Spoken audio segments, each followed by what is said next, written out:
10 taon akong naging anino sa sarili kong tahanan. Kinain ko ang mga tira-tira, sinuot ko ang mga damit na kupas, at tinipid ko ang bawat sentimo para sa operasyon ng puso ng aking anak. Akala ko, sapat na ang maging martir para mahalin. Pero ngayong gabi, habang yakap ko ang reseta ng gamot na hindi ko mabili, nalaman ko ang totoo. Ang perang inipon ko mula sa luha at pawis ay naging singsing na diamante sa daliri ng kabit niya. Tinatawag nila akong tanga. Pwes, magugulat sila sa kayang gawin ng isang inang inagawan ng lahat. Handa na ba kayong makita kung paano maningil ang isang api? Huwag kang mag-alala. Pipirma yon. Wala naman siyang ibang alam gawin kundi ang maging sunod-sunuran sa akin. Para siyang asong naghihintay ng buto. Ang mga salitang yon ay hindi sinigaw. Binigkas ang mga ito sa isang tinig na mahinahon, pamilyar, at puno ng nakakatakot na lamig. Ito ang boses na huling naririnig ko bago matulog at una kong naririnig pagkagising sa loob ng 10 taon. Nakatayo ako sa labas ng pintuan ng opisina ni Severino, nayari sa makapal na nara. Ang kamay ko ay namumula at nanginginig sa bigat ng bitbit kong fiambrera. Gumising ako ng 4:00 ng madaling araw upang lutuin ang paborito niyang kare-kare. Tiniis ko ang init ng kalan, ang mantikang tumalsik sa aking balat, at ang pagod ng pagbiyahe ng 2 oras sa ilalim ng tirik na araw para lamang sorpresahin siya sa ating anibersaryo. Ngunit tila ako ang nasorpresa. Dahan-dahan kong inilapit ang aking muka sa siwang ng pinto. Ang inaasahan kong makita ay isang asawang subsob sa trabaho para sa kinabukasan ng aming pamilya. Pero ang bumungad sa akin ay isang tanawin na dumurog sa aking pagkatao nang mas pinupa sa buhangin. Nakaupo si Severino sa kanyang swivel chair, ang parehong upuan kung saan ko siya minsan hinihilot kapag sumasakit ang kanyang ulo. Ngunit ngayon, hindi sakit ang iniinda niya. Nasa kandungan niya si Lenora, ang babaeng laging nakasuot ng mga damit na higit pa sa halaga ng buong bahay namin. Nakapulupot ang mga braso ni Lenora sa leeg ng aking asawa, parang isang ahas na payapang nakahanap ng pugad. Pero babe, humagikgik si Lenora at ang tawa niya ay parang tunog ng kristal na nagkikiskisan, matinis at masakit sa tainga. Paano kung basahin niya? Nakalagay sa dokumento na ang pondo ay ililipat sa account ko. Baka mahalata niya. Tumawa si Severino, isang tawa na dati ay musika sa akin, pero ngayon ay parang kaluskos ng tuyong dahon. Hinaplos niya ang buhok ni Lenora, habang ako ay napahawak sa aking sariling buhok na tinalian lang ng lumang goma. Si Aurelia? Magbabasa? Muling humalakhak si Severino, puno ng panghahamak. Ang alam lang ng babaeng yun ay magkudkod ng sahig at magpalit ng lampin. Ang tingin niya sa akin ay isang santo. Kung sabihin kong para sa mga OFW ang pipirmahan niya, pipirma yun ng nakapikit. Siya ang perfect dummy natin, Lenora. Siya ang sasalo ng lahat ng dumi habang tayo ay nagpapakasasa sa linis. Naramdaman ko ang pagbigat ng aking dibdib. Tila ba may invisible na kamay na sumasakal sa aking lalamunan. Ang bawat salita ay parang latigo na humahagupit sa aking dignidad. Pero hindi pa doon natatapos ang bangungot. May kinuha si Severino mula sa kanyang bulsa, isang maliit na kahon na pilus. Binuksan niya ito at tumambad ang isang singsing na may batong kumikinang ng ubod ng ningning sa ilalim ng ilaw ng opisina. Napasinghap si Lenora at agad isinuot ang singsing. Itinaas niya ang kanyang kamay at pinagmasdan ito ng may pagkamangha. Ang ganda, Severino. Sigurado ka bang hindi ito mapapansin sa audit? Don't worry, sagot ni Severino sabay halik sa kamay ng kabit niya. Galing yan sa Project Bia, yung pondo na dapat sana ay para sa heart surgery ng anak ko. Sinabi ko kay Aurelia na na-hold ang pera sa bangko dahil sa red tape. Naniwala naman ang tanga. Mas bagay yan sa daliri mo kaysa sa ospital. Sa sandaling iyon, Ang mundo ko ay hindi lang gumuho, ito ay naglaho. Hindi na ito tungkol sa panloloko. Hindi na ito tungkol sa ibang babae. Ito ay tungkol sa buhay ng anak ko. Ang singsing na yon, ang kinang na yon, ay buhay ni Bea. Ipinagpalit niya ang tibok ng puso ng sarili niyang anak para sa isang piraso ng bato para sa kanyang kalaguyo. Naramdaman ko ang panghihina ng aking mga tuhod. Ang fiambrera na hawak ko ay dahan-dahang dumula sa aking mga daliri na nawalan na ng lakas. Bago pa ito tumama sa sahig at gumawa ng ingay, nasalo ko ito gamit ang aking dibdib at braso. Ngunit ang takip ay bumukas ng bahagya. Ang mainit na sabaw ng kare-kare ay tumapon sa aking braso at dibdib. Ang init ay nanunuot. Lapnos ang pakiramdam sa aking balat. Ang amoy ng bagoong at mani ay sumingaw. Humalo sa amoy ng air freshener ng opisina. Tiningnan ko ang aking balat. Namumula na ito. Nagsisimula ng lumubo. Masakit. Sobrang sakit. Pero nakakapagtaka dahil mas nararamdaman ko pa rin ang sakit ng pagtatraidor kaysa sa lapnos sa aking katawan. Ang pisikal na sakit ay tila isang kagat lang ng langgam kumpara sa punyal na nakabaon sa aking puso. Hindi ako sumigaw. Hindi ako lumusob para sa bunutan si Lenora o sampalin si Severino. Wala akong lakas para sa ganoong klaseng drama. Ang natitira na lang sa akin ay ang instinct ng isang ina. Kailangan kong umalis. Kailangan kong protektahan ang kaisa-isang rason kung bakit ako humihinga. Dahan-dahan, sa kabila ng nanginginig na mga tuhod, umatras ako. Bawat hakbang palayo sa pintong yon ay parang paghakbang palayo sa 10 taon ng aking buhay. Iniwan ko doon ang Aurelia na mapagmahal na asawa. Ang babaeng nakatayo ngayon sa hallway na may amoy ng ulam at paso sa balat ay hindi nakilala ang sarili niya. Umuwi ako ng lutang. Ang biyahe pabalik ay parang isang panaginip na malabo. Ang ingay ng mga sasakyan, ang usok ng jeepney, ang siksikan ng mga tao. Wala akong naramdaman. Pagpasok ko sa aming maliit at mainit na bahay, sinalubong ako ng isang tunog na dumurog sa natitira kong lakas. Ang hapo at hirap na paghinga ni Bea. Nakahiga ang aking anak sa lumang sofa. Ang kanyang maliit na katawan ay nanginginig sa bawat hirap na paghigop ng hangin. Ang kanyang dibdib ay mabilis na tumataas baba. Tila isang ibong nakakulong na nagpupumilit makawala sa rehas ng kanyang mga tadyang. Rinig na rinig sa buong sala ang huni mula sa kanyang baga.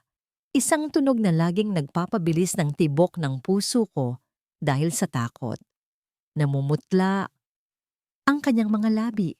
Halos kulay lila na at ang pawis ay butil-butil sa kanyang noo kahit na hindi naman mainit ang panahon. Binitawan ko ang fiambrera sa mesa ng walang pag-iingat. Agad akong lumuhod sa tabi ng sofa at hinawakan ang kanyang malamig na kamay. "Bea, anak," bulong ko. Pilit na pinatatatag ang boses kahit na gusto ko nang humagulgol. "Nandito na si Mama. Huminahon ka, baby. Dahan-dahan lang ang hinga." Dumilat si Bea. Ang kanyang mga mata ay mapungay at puno ng pagdurusa. Ang bawat kurap ay tila nangangailangan ng matinding enerhiya. "Mama, masakit." Garalgal ang kanyang tinig. Halos hindi makalabas sa naninikip niyang lalamunan. "Yung gamot?" Agad kong kinuha ang maliit na bote ng gamot sa ibabaw ng lumang telebisyon. Magaan ito. Masyadong magaan. Inalog ko ito, umaasang may laman pa, kahit alam kong simot na yon kaninang umaga pa. Sinubukan kong patuluin ang huling patak sa kutsara. Tinitiris ang plastik na bote hanggang sa mamuti ang aking mga daliri. Ngunit walang lumabas kundi hangin. Wala na. Ubos na. Dali-dali kong binuksan ang aking pitaka na gawa sa telang retaso. Ibinuhos ko ang laman nito sa mesa. Ilang piraso ng barya at isang gusot na 20 pesos ang gumulong sa tabi ng lalagyan ng ulam na dala ko kanina. Ang tunog ng mga barya sa kahoy na mesa ay tila panunuya sa aking kahirapan. Binilang ko ang mga ito gamit ang nanginginig na mga kamay. Kulang. Kulang na kulang kahit pambili ang generic na gamot sa botika sa kanto. Sa sandaling iyon, bumalik sa isipan ko ang imahe sa opisina kanina nang may kalupitan. Ang kislap ng diamante sa daliri ni Lenora. Ang halakhak ni Severino habang sinasabing galing iyon sa Project Bia. Ang singil sa buhay ng anak ko ay nasa kamay ng ibang babae. Ang perang dapat ay pambili ng hangin na hinihinga ni Bea, ngayon ay naging palamuti ng kabit niya. Ang bawat pisong kulang sa mesa ay katumbas ng bawat kilat ng diamanteng iyon. Mama, tawag muli ni Bea. Hinawakan niya ang dulo ng aking damit. Si Papa? Uuwi na ba si Papa? Sabi niya, may pasalubong siya. Parang tinusok ng libu-libong karayom ang puso ko. Hinihintay niya ang amang ninanakawan siya ng buhay. Hinihintay niya ang pasalubong mula sa taong ginawang regalo, ang kanyang kinabukasan para sa iba. Paano ko sasabihin sa kanya na ang pasalubong ng ama niya ay para sa babaeng sumisira sa pamilya namin? Niyakap ko ng mahigpit si Bea. Iniingatan na huwag madagana ng masakit niyang dibdib. Hinayaan kong dumaloy ang mga luha ko sa kanyang pawisang buhok. Ang hapdi ng paso sa aking braso mula sa natapong ulam ay wala nang ibig sabihin. Mas mahapdi ang katotohanang sampal sa akin ng tadhana. Tiningnan ko ang mga barya sa mesa. Tiningnan ko ang anak kong naghihingalo.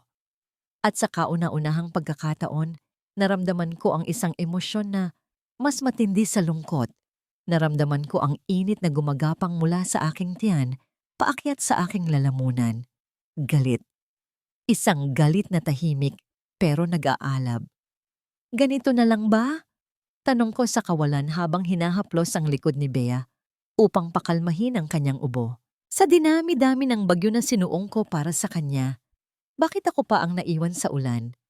Pero habang tinititigan ko ang inosenteng mukha ng anak ko, alam kong hindi ako pwedeng manatili sa ulan. Hindi ulan ang papatay sa akin. Ang papatay sa akin ay kung hahayaan kong mamatay ang anak ko dahil sa kasakiman nila. Pinahid ko ang luha ko gamit ang likod ng aking palad. Hindi ito ang oras para maging mahina. Kailangan kong mabuhay. Kailangan kong maningil. Hinalikan ko ang noo ni Bea. Matutulog na tayo, anak. Bukas. Bukas. Aayusin ni Mama ang lahat. Kahit na sa loob-loob ko, alam kong simula ngayong gabi, wala nang magiging maayos. Dahil ang Aurelia na kilala nila ay namatay na kasabay ng pagkaubos ng gamot na ito. Ang gabi ay lumalim na tila isang mabigat na kumot na bumabalot sa aming maliit na tahanan. Sa loob ng kwartong iyon, ang tanging maririnig ay ang mahina at hirap na paghinga ni Bea. Wala akong maibigay na gamot. Kaya bumalik ako sa sinaunang paraan ng pag-aaruga na itinuro pa ng aking lola. Nagpakulo ako ng tubig at inilagay ito sa isang palanggana na may halong asin at Vicks. Ipinatong ko ang mainit na bimpo sa kanyang dibdib. Umaasang ang singaw nito ay makapagpapaluwag kahit paano sa kanyang baga. Bawat pag-unas ko sa pawis sa kanyang noo ay may kasamang dasal at pagpipigil ng luha. Ang init ng kwarto ay nanunuot sa balat. Isang malaking kaibahan sa malamig na opisina kung saan ko nakita ang aking asawa kanina. Dito, amoy gamot at luma. Doon, amoy salapi at pagtataksil. Ilang sandali pa, naramdaman ko ang pamilyar na pagyanig ng sahig. Ang tunog ng makina ng sasakyan na huminto sa tapat ng bahay ay nagbigay ng kakaibang kaba sa aking dibdib. Hindi na ito ang kaba ng pananabik, kundi ang kaba ng pagkamuhi. Bumukas ang pinto. Pumasok si Severino. Agad na napuno ang aming makipot na sala ng isang matapang na halimuyak. Hindi ito ang amoy ng pawis at alikabok ng isang taong buong araw na nagtrabaho sa charity mission. Ito ay amoy ng mamahaling vanilla at jasmine, ang eksaktong pabango na naamoy ko kay Lenora kanina habang nakapulupot siya sa kanya. Ang bawat simoy ng hangin na dala niya ay parang sampal sa aking mukha. Napakainit naman dito, Aurelia. Reklamo niya agad habang niluluwagan ng kanyang kurbata. Hindi man lang siya sumulyap sa direksyon kung saan nakahiga ang kanyang anak. Wala bang malamig na tubig? Pagod na pagod ako sa kakaikot sa mga pamilya ng OFW, ang daming problema, ang daming hinihingi. Tumayo ako mula sa tabi ni Bea. Ang aking mga binti ay mabigat. Tila may kadenang nakakabit. Kumuha ako ng tubig mula sa pitcher sa mesa at iniabot sa kanya. Tinanggap niya ito nang hindi tumitingin sa akin. Ang kanyang mga mata ay nakatuon sa kanyang telepono na panay ang ilaw. "Kumain na ba kayo?" tanong niya, pero halatang wala siyang pakialam sa sagot. "Hinihintay ka namin." Mahina kong sagot. Ang boses ko ay parang basag na salamin, pero hindi niya iyon napansin. Masyado siyang abala sa pagtingin sa screen ng cellphone niya, kung saan sigurado akong may mensahe mula sa babaeng yon. Pumunta kami sa hapagkainan. Ang inihanda ko ay ang karaniwan naming hapunan, pritong tuyo, nilagang kangkong, at kanin na sinangag sa bawang para maitago ang pagiging luma nito. Ito lang ang kaya ng budget na ibinibigay niya sa akin. Umupo si Severino at tinitigan ang pagkain na para bang isang basura. Ito na naman, bumuntong hininga siya ng malalim, puno ng inis. Aurelia naman, galing ako sa meeting kasama ang mga donors. Nakakahiya kung malalaman nilang ang asawa ng president ng OFW Hope Foundation ay kumakain ng tuyo araw-araw.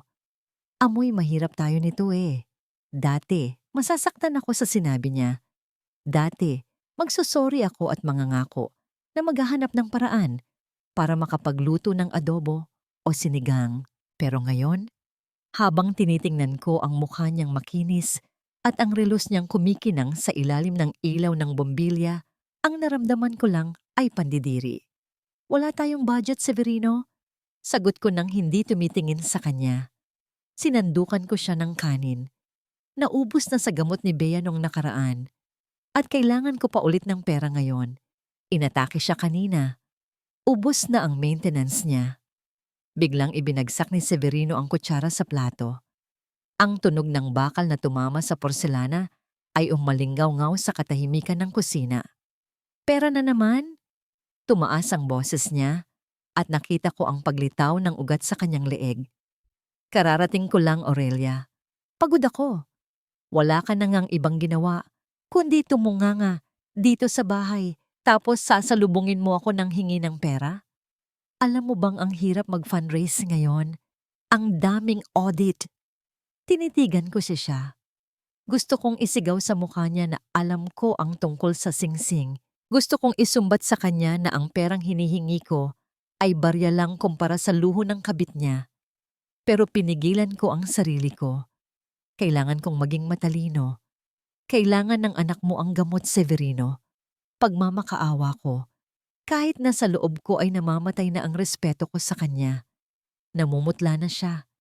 Hindi siya makahinga ng maayos. "Bigyan mo ng tubig. Pahingahin mo." Sigaw niya, sabay tulak sa plato ng tuyo palayo sa kanya. Nawalan na ako ng gana. Puro problema ang dala mo. Buti pa sa labas na a-appreciate ako ng mga tao. Dito sa sarili kong pamamahay, para akong ATM machine. Tumayo siya, padabog na inurong ang upuan, at naglakad papunta sa kwarto. "Huwag mo akong iistorbohin. May tinatapos akong report." Naiwan ako sa mesa. Ang usok mula sa mainit na kanin ay dahan-dahang nawawala, tulad ng pagmamahal ko sa kanya. Tiningnan ko ang plato ni Severino. Ang pritong tuyo na itinulak niya ay nandoon pa rin, buo at hindi nagalaw. Ito ang pinakamalaking piraso. Ito ang palagi kong itinatabi para sa kanya. Dati, tinitiis kong kumain ng ulo at tinik para lang makakain siya ng laman. Dahan-dahan, inabot ko ang tinidor. Kinuha ko ang tuyo mula sa plato niya. Hinimay ko ito ng maigi. Tinanggal ang bawat tinik na parang bawat kasinungalingan niya. Inilagay ko ang purong laman sa isang maliit na mangkok. Tumayo ako at naglakad pabalik sa sala kung saan naruroon si Bea. Gising na siya, nakatingin sa akin gamit ang kanyang mapupungay na mata. "Mama, Nag-away ba kayo ni Papa? Mahina niyang tanong. Umiling ako at pilit na ngumiti. Umupo ako sa tabi niya at sinubuan siya ng kanin na may laman ng tuyo. Hindi anak, pagod lang si Papa. Kain ka na. Ito ang paborito mong part. Laman lang, walang tinik. Kinain ni Bea ang subo ko. Sa unang pagkakataon, hindi napunta kay Severino ang pinakamagandang parte ng pagkain namin. Napunta ito sa taong talagang nararapat. Nang makatulog ulit si Bea, nanatili akong gising. Nakaupo ako sa dilim, nakikinig sa huni ng mga kuliglig sa labas. Ang ilaw sa ilalim ng pinto ng kwarto namin ay namatay na. Ibig sabihin, tulog na si Severino. Dahan-dahan akong tumayo. Ang sahig na kahoy ay tila nakikisama sa akin. Hindi ito lumangit-ngit sa bawat hakbang ng aking mga paa na walang sapin. Lumapit ako sa mesa kung saan naiwan ni Severino ang kanyang telepono at susi. Umiilaw ang cellphone sa ibabaw ng mesa at gumagawa ng mahinang ugong sa ibabaw ng kahoy. Isang pangalan ang lumabas sa screen, Lenora Ibarra. May kasunod itong mensahe na mababasa sa notification. Good night, my love. Can't wait specifically for tomorrow. Hindi ko pinakialaman ang telepono. Hindi pa ito ang oras. Ang pakay ko ay nasa tabi nito. Ang bigkis ng susi. Nandoon ang susi ng kanyang opisina sa bahay. Ang kwartong laging nakakandado. Ang kwartong bawal kong pasukin dahil naroon daw ang mga confidential documents ng foundation. Dahan-dahan kong inabot ang susi. Ang metal ay malamig sa aking pawisang palad. Mahigpit ko itong hinawakan. Tila ba ito ang susi sa aking kalayaan? Tumingin ako sa direksyon ng kwarto kung saan natutulog ang lalaking nangako sa harap ng altar na aalagaan ako. Kung hindi niya ibibigay ang kailangan ng anak ko, ako mismo ang kukuha nito. Kung kailangan kong maging magnanakaw sa sarili kong pamamahay para mabuhay si Bea, gagawin ko. Ang Aurelia na martir ay natulog na ngayong gabi. Ang gising na ngayon ay ang Aurelia na handang lumaban. Dala ang susi, humakbang ako patungo sa pinto ng kanyang opisina. Ang tunog ng susi na pumasok sa seradura ay parang tunog ng pagkasa ng isang baril. Bumukas ang seradura ng pinto nang walang anumang ingay, tila ba maski ang bakal ay nakikisama sa aking misyon. Ang pinto ng opisina ni Severino ay dahan-dahang umukit ng landas sa dilim at sinalubong ako ng amoy ng lumang papel at nakakulong na hangin. Ito ang amoy ng mga sikreto. Pumasok ako at maingat na isinara ang pinto sa aking likuran. Ang kadiliman ay bumalot sa akin, ngunit hindi ako natakot. Sa loob ng 10 taon, nasanay akong mangapa sa dilim ng kawalan ng sagot, sa dilim ng paghihintay. Binuksan ko ang maliit na flashlight na dala ko. Tinakpan ng ilaw ng aking palad upang maging manipis na sinag lamang ang tumama sa paligid. Ang opisina ay magulo, kabaligtaran ng maayos na imahe ni Severino sa publiko. Nagkalat ang mga folders sa ibabaw ng mesa. Ang mga ito ay tila mga lapida ng mga POFW na kanyang niloko. Hindi ako nag-aksaya ng panahon. Dumiretso ako sa itim na cabinet sa sulok. Nakakandado ito, ngunit alam ko kung saan niya itinatago ang duplicate key, sa ilalim ng paso ng pekeng halaman sa bintana. Isang lumang ugali na hindi niya binago mula noong nag-aaral pa kami. Nang mabuksan ko ang cabinet, tumambad sa akin ang mga makakapal na binder. Ang aking mga mata na sinanay sa pagbibilang at pagkilatis ng mga numero mula pagkabata ay mabilis na nag-scan sa mga etiketa. Financial Reports 2023, Donations, Project Ibarra. Kinuha ko ang folder na may tatak na Project Ibarra. Ang pangalan pa lang ay nagpapabigat na sa aking dibdib. Binuksan ko ito sa ibabaw ng mesa. Ang manipis na liwanag ng flashlight ay tumutok sa mga hilera ng numero. Para sa karaniwang tao, ang mga ito ay simpleng listahan lamang ng mga gastos. Ngunit para sa akin, na nagtapos ng accountancy, Ang mga numerong ito ay nagsasalita. Sila ay sumisigaw. Consultancy fee, 500,000 piso. Payable to L, Ibarra. Representation expense, 250,000 piso.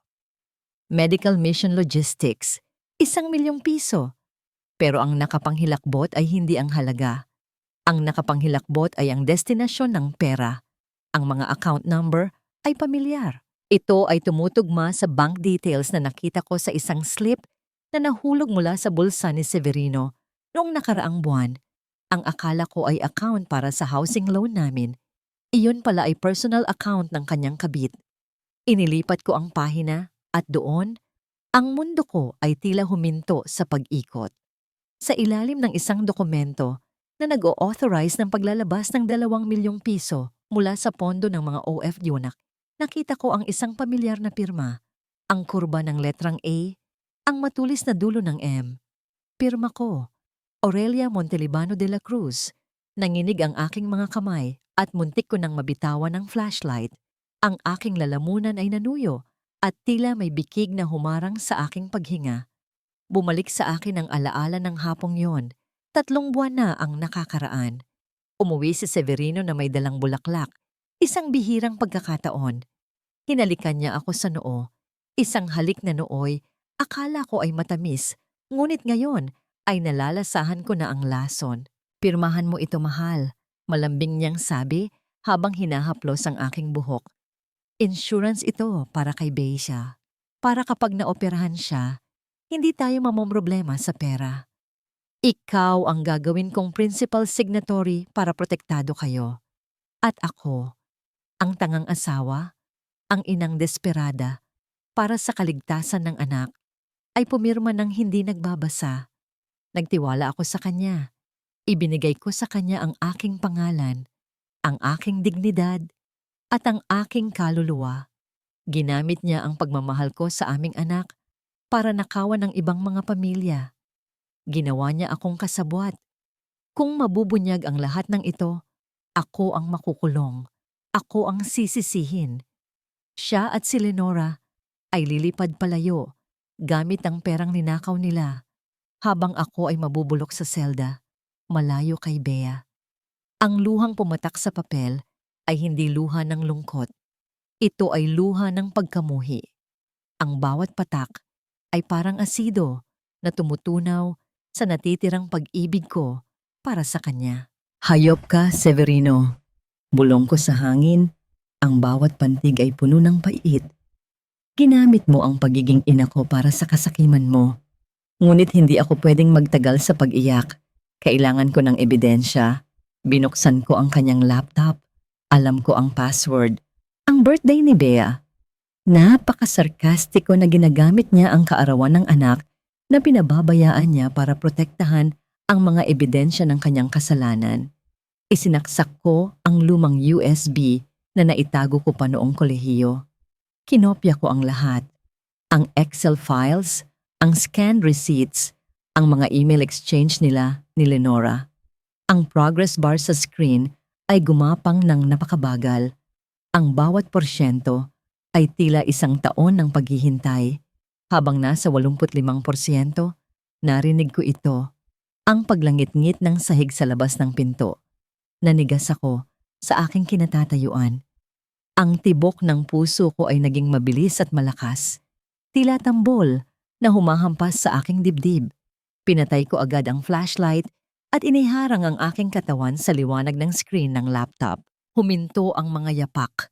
Sa tapat mismo ng pinto, nakita ko ang anino ng paa sa ilalim ng siwang. Pinigil ko ang aking paghinga. Ang hangin sa kwarto ay naging manipis. Tila nauubusan ako ng oxygen. Kung bubuksan niya ang pinto ngayon, tapos na ang lahat. Wala akong lusot. Makikita niya ang USB, ang mga nakakalat na folder. Isang mahabang sandali ng katahimikan. Ang kamay ko ay mahigpit na nakahawak sa gilid ng mesa. Handa nang dumampot ng kahit anong mabigat na bagay kung sakaling pumasok siya. Pagkatapos, narinig ko ang tunog ng tubig na ibinubuhos sa baso mula sa kusina. Uminom lang siya ng tubig. Muling umungol ang sahig palayo sa opisina, pabalik sa kwarto. Narinig ko ang pagsara ng pinto ng kwarto namin. Nakahinga ako ng maluwag, ngunit ang aking mga tuhod ay tuluyan ng bumigay. Napaupo ako sa sahig, yakap ang aking sarili. Ang pawis ay tumutulo mula sa aking noo, malamig at malagkit. Nang matapos ang pagkopya, ibinalik ko ang lahat sa ayos. Walang bakas. Walang ebidensya na pumasok ako, maliban sa apoy na nag-alab sa loob ko. Kinaumagahan, habang naghahanda ako ng almusal, lumabas si Severino mula sa kwarto. Nakabihis na siya, amoy pabango, at mukhang walang bahid ng konsensya. Umupo siya at humigop ng kape. Tiningnan niya ako, hindi sa mata, kundi sa kabuuan ko, na para bang sinusukat niya kung gaano pa ako kapaki-pakinabang sa kanya. Aurelia, panimula niya, ang boses ay walang emosyon. Darating si Lenora mamaya. Dito muna siya mag-oopisina para sa preparation ng charity gala next week. Kailangan namin ng privacy. Natigilan ako sa paghahalo ng gatas ni Bea. Ang kutsara ay nanatiling nakatigil sa ere. Dito, sa bahay kung saan nakahiga ang may sakit niyang anak. Dadalhin niya ang babaeng dahilan kung bakit kami naghihirap. Ang kapal ng mukha niya ay higit pa sa pader ng bilibid. Dahan-dahan akong humarap sa kanya. Pinilit kong pakalmahin ang nanginginig kong mga labi. Pinilit kong isuot ang maskara ng isang tangang asawa sa huling pagkakataon. "Sige, Severino," sagot ko. Ang boses ko ay mababa at sunod-sunuran. Magluluto ako ng merienda. Tumango siya, nasisiyahan sa aking pagsunod. Hindi niya alam, ang meryendang ihahanda ko ay ang simula ng kanyang katapusan. Mula sa bintana, nakita ko ang isang makintab na pulang kotse na huminto sa tapat ng aming gate. Bumukas ang pinto ng sasakyan at lumabas ang isang pares ng red stilettos. Ang ahas ay nakapasok na sa hardin at hindi niya alam, ang hardinerong naghihintay sa kanya ay may hawak ng itak. Ang tunog ng red stilettos na tumatama sa aming sementadong sahig ay tila mga martilyong dumidikdik sa aking dibdib. Bawat hakbang ay mabigat, puno ng kumpiyansa at nagpapahayag ng pagmamay-ari. Pumasok si Lenora Ibarra sa aming munting sala na para bang siya ang reyna na dumadalaw sa kanyang mga alipin. Suot niya ang isang puting sleeveless dress na walang kahit anong gusot. Isang malaking insulto sa suot kong duster na kupas at may mantsa pa ng gatas ni Bea. Ang kanyang balat ay makinis at maputi, halatang hindi nabibilad sa araw at hindi nabababad sa sabon panlaba. Ang amoy ng kanyang mamahaling pabango ay agad na sumakop sa buong kabahayan. Tinabunan ng amoy ng pinipig na gamot at lumang kahoy na matagal nang nananahan dito. "Oh my God, Severino!" bungad niya. Sabay paypay ng kanyang kamay sa tapat ng mukha na tila nandidiri sa hangin na nilalanghap niya. "It's so mainit here. Wala ba kayong aircon sa living room? How can we focus on the proposal kung ganito ang environment?" Agad na lumapit si Severino, bitbit ang electric fan at itinapat ito ng direkta kay Lenora. Ang pag-aasikaso niya ay mabilis at pulido, isang bagay na hindi ko na nararanasan mula sa kanya. "Pasensya na, Miss Ibarra," sagot ni Severino, pero ang kanyang mga mata ay nagniningning sa pagnanasa habang nakatingin sa leeg ng babae. "Sira kasi ang aircon. Titiisin na lang muna natin saglit." Nakatayo ako sa gilid, yakap ang tray ng pitsel at baso. Pakiramdam ko ay isa akong estatwa na walang halaga sa sarili kong pamamahay. Hindi man lang ako ipinakilala ni Severino. Para sa kanila, ako ay parte lang ng background, kasama ng mga lumang kurtina at bitak na pader. Umupo sila sa sofa. Ang sofa kung saan kami dating nagtatawanan ni Severino habang nanonood ng TV. Ngayon, inokupa na ito ng babaeng sumisira sa amin. Inilabas nila ang mga laptop at makakapal na dokumento. Lumapit ako upang ilapag ang merienda. Ang kamay ko ay nanginginig, hindi dahil sa takot, kundi sa pagpipigil na ibuhos ang mainit na kape sa kanilang mga pagmumukha. Salamat manang, sabi ni Lenora nang hindi tumitingin sa akin. Natigilan ako. Manang. Tiningnan ko si Severino. Umaasang ipagtatanggol niya ako. Umaasang sasabihin niyang, siya ang asawa ko, hindi katulong. Pero nanatili siyang nakatutok sa laptop, nagbibingi-bingihan. Ang katahimikan niya ay mas masakit pa sa sampal. Tinanggap ko ang insulto ng walang kibo. Tumalikod ako at nagkunwaring nagpupunas ng estante. Pero ang totoo ay pinakikiramdaman ko ang bawat galaw nila. Nagpalitan sila ng mga tingin. Ang kanilang mga paa ay nagdidikit sa ilalim ng maliit na mesa. Ang kanilang mga daliri ay hindi sinasadyang nagkakasagian habang nag-aabot ng papel. Ang bawat daplis ng balat nila sa isa't isa ay parang kislap ng kuryente na sumusunog sa aking paningin. By the way, Severino, malakas na sabi ni Lenora, tinitiyak na maririnig ko. The funds for the medical mission, na-clear na ba? I need to book my flight to Boracay. Bohol para sa ocular inspection. Humalakak si Severino ng mahina. Don't worry, si Aurelia na ang bahala sa pirma. Diba ma? Lumingon siya sa akin. Ang mukha ay puno ng pagbabanta. Tumangulang ako. Parang isang robot na sunod-sunuran. Biglang gumalaw ang kamay ni Lenora. Sa isang mabilis na hawi, tinabig niya ang baso ng kape na nasa gilid ng mesa. Sinadya niya ito. Kitang-kita ko ang nangisi sa gilid ng kanyang labi bago pa tumapon ang maitim na likido. Ang kape ay kumalat sa ibabaw ng mga papel at tumulo sa sahig. Ay shit! Tili ni Lenora. Sabay tayo at pagpag ng kanyang damit na hindi naman natalsikan. My papers! Aurelia! Sigaw agad ni Severino. Tumayo siya at dinuro ako. Ano ba naman yan? Bakit kasi dyan mo nilagay ang kape? Napakatanga talaga.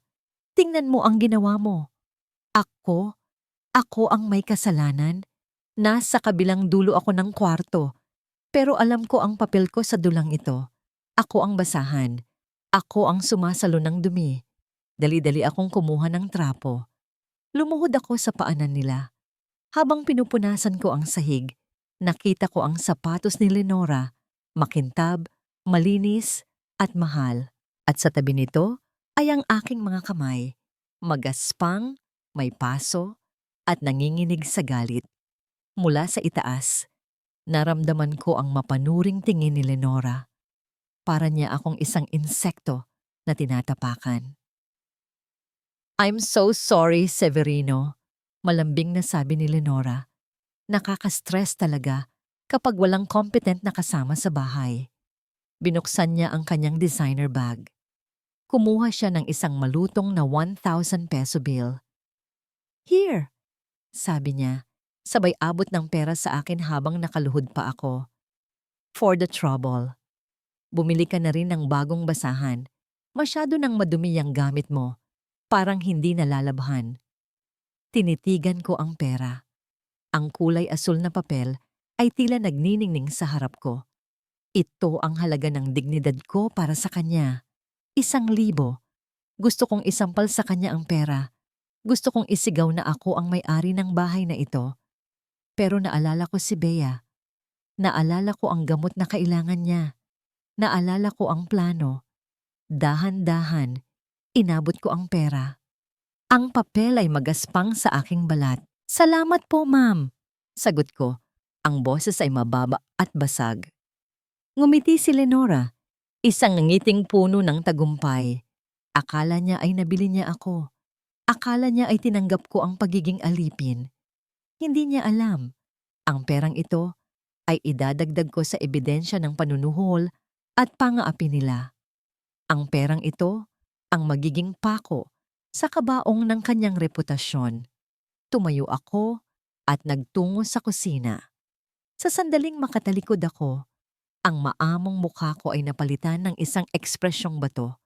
Mahigpit kong kinuyom ang pera sa aking palad hanggang sa malukot ito. Biglang umilaw ang telepono ko na nakapatong sa ibabaw ng ref. Isang mensahe mula kay Mateo. Aurelia, nahanap ko na ang totoong may-ari ng shell company na pinadalhan ni Severino ng pondo. Nakapangalan ito sa isang Baby Ibarra. Hindi ko pa ma-verify kung sino yon, pero malaki ang transaksyon. Baby Ibarra? Wala akong kilalang kamag-anak ni Lenora na sanggol. Habang nag-iisip, narinig ko ang yabag ni Lenora papunta sa aming banyo. Excuse me, makiki-CR lang. Paalam niya ng malakas. Ilang minuto ang lumipas, lumabas siya at bumalik sa sala. Muling nagtatawanan kasama si Severino. Pumasok ako sa banyo upang linisin ang basurahan. Bit-bit ang aking pagkamuhi. Ang amoy ng banyo ay nagbago na rin. Amoy vanilla na. Kahit dito, sa pinakapribadong parte ng bahay ko, iniwan niya ang kanyang marka. Akmang kukunin ko na ang basurahan nang mahagip ng mata ko ang isang bagay na naiwan sa ibabaw ng lababo sa tabi ng aking pudpod na sabon. Isang puting stick. Kinabahan ako. Lumapit ako at kinuha ito. Ang aking puso ay bumulusok pababa sa aking tiyan. Isang pregnancy test. At sa maliit na bintana nito, may 2 guhit na kulay pula. 2 guhit, positibo. Nabitawan ko ang stick at lumagpak ito sa tiles. Ang tunog ng pagbagsak nito ay tila pagsabog ng bomba sa aking pandinig. Kaya pala nagmamadali silang ilipat ang mga ari-arian. Kaya pala, Project Ibarra. Kaya pala, Baby Ibarra. Buntis siya. Nagdadalang tao siya sa anak ng asawa ko. Habang ang anak namin ni Severino ay naghihingalo dahil sa kawalan ng gamot. Ang katotohanan ay tumama sa akin nang mas malakas pa sa anumang pisikal na suntok. Ang Baby Ibarra na tinutukoy ni Mateo sa text ay hindi isang tao na nagtatago. Ito ay ang batang nasa sinapupunan ni Lenora. Ang pera ng OFW Hope Foundation, ang perang ninakaw nila mula sa mga manggagawang nagpapakamatay sa ibang bansa, at ang perang inagaw nila sa operasyon ni Bea. Lahat ng yon ay hindi lang para sa luho. Iyon ay para sa bagong pamilyang binubuo ni Severino. Binibigyan niya ng gintong kuna ang kanyang paparating na anak, habang hinahayaan niyang mabulok sa kabaong ang panganay niya. Naramdaman ko ang pag-akyat ng asido sa aking lalamunan. Gusto kong sumuka. Gusto kong ilabas ang lahat ng pandidiri na naiipon sa aking tiyan. Pero pinigilan ko. Napahawak ako sa gilid ng lababo. Ang aking mga kuko ay bumaon sa porselana hanggang sa mamuti ang mga ito. Tinitigan ko ang aking sarili sa salamin. Nakita ko ang isang babaeng payat, mukhang matanda sa kanyang edad, at may mga matang pagod na pagod. Sa kabilang kwarto ay naroon si Lenora, bata, maganda, at ngayon ay nagdadala ng buhay na siyang papalit sa amin. Pero sa ilalim ng pagod na mukhang ito, may isang bagong apoy na sumindi. Pinulot ko ang pregnancy test mula sa sahig. Binalot ko ito ng maigi sa tissue. Hindi ko ito itatapon. Ito ang ebidensya. Ito ang alas na gagamitin ko kapag dumating ang tamang panahon. Naghilamos ako ng muka upang tanggalin ang anumang bakas ng luha o gulat. Huminga ako ng malalim. Pinupuno ang aking baga ng hangin na may halong tapang. Lumabas ako ng banyo nang may tuwid na likod. Sa sala, nagtatawanan pa rin sila. Hindi nila alam na ang babaeng lumabas mula sa pintong iyon ay hindi na ang parehong babae na pumasok kanina. Dala ko sa aking bulsa ang sikretong sisira sa kanila, at sa aking puso ang galit na magsisilbing gasolina ng aking paghihiganti. Tiningnan ko sila sa huling pagkakataon bago ako pumasok sa kwarto ni Bea. Ang 2 pulang guhit sa pregnancy test ay nakaukit na sa aking isipan, kasing tingkad ng dugo. Magpakasaya kayo, bulong ko sa aking sarili. Dahil bilang na ang mga araw ng inyong kaligayahan, ang usok mula sa mga tambutso ng jeepney sa Quiapo ay humalo sa amoy ng piniritong isda at pawis ng libu-libong tao. Pinili ko ang karinderya na ito sa sulok ng isang makipot na eskinita, hindi dahil sa sarap ng pagkain, kundi dahil sa dumi at ingay nito. Dito, sa gitna ng kaguluhan ng Maynila, walang makakapansin sa isang babaeng tulad ko. Isang babaeng nakasuot ng kupas na blusa at tsinelas na nagtatago sa likod ng malaking salamin sa mata. Dito, ligtas ako mula sa mapanuring mata ng alta sosyedad na ginagalawan ni Severino at Lenora. Nakaupo ako sa pinakadulong mesa, nakayuko, habang nilalaro ng aking daliri ang baso ng malamig na tubig. Ang refleksyon ko sa tubig ay malabo, basag, gaya ng buhay ko ngayon. Ilang sandali pa, isang lalaki ang pumasok. Nakasuot siya ng simpleng polo shirt at maong, ngunit ang tindig niya ay iba sa mga kargador at tindero sa paligid. Si Mateo San Luis, ang dati kong karibal sa Debaters Club noong pakolehiyo at ngayon ay isa sa pinakamatapang na investigative journalist sa bansa. Hinanap ng kanyang mga mata ang paligid hanggang sa dumapo ito sa akin. Nakita ko ang panandaliang pagkabigla sa kanyang mukha. Siguro ay hinahanap niya ang Aurelia na cum laude. Ang Aurelia na laging malinis at plansado ang uniforme. Pero ang nakita niya ay isang anino na lamang ng babaeng yon. Lumapit siya at umupo sa tapat ko. Ang ingay ng bakal na upuan na kumayod sa sementadong sahig ay tila nagpatahimik sa ingay ng paligid para sa aming dalawa. Aurelia, banggit niya sa pangalan ko na may halong awa. My God! Anong ginawa nila sa'yo? Umiling ako agad. Ayokong kaawaan niya ako. Ang awa ay para sa mga mahihina at wala akong panahon para maging mahina. Huwag mo akong tingnan ng ganyan, Mateo. Matigas kong sabi. Bagaman garalgal ang aking boses. Nandito ako para sa trabaho, hindi para sa reunion. Bumuntong hininga siya at inilabas ang isang brown envelope mula sa kanyang messenger bag. Inilapag niya ito sa mesa sa gitna ng aming mga hindi nagalaw na pagkain. Tama ka. Seryoso niyang sagot. Naging professional agad ang tono. Ang shell company na pinagpapasahan ng pera ni Severino? Yung Baby Ibarra Holdings? Nakuha ko na ang SEC papers. Nakapangalan ito sa isang dummy, pero ang beneficiary ay isang unborn child. Tumango ako. Ang hinala ko ay naging katotohanan. Alam ko.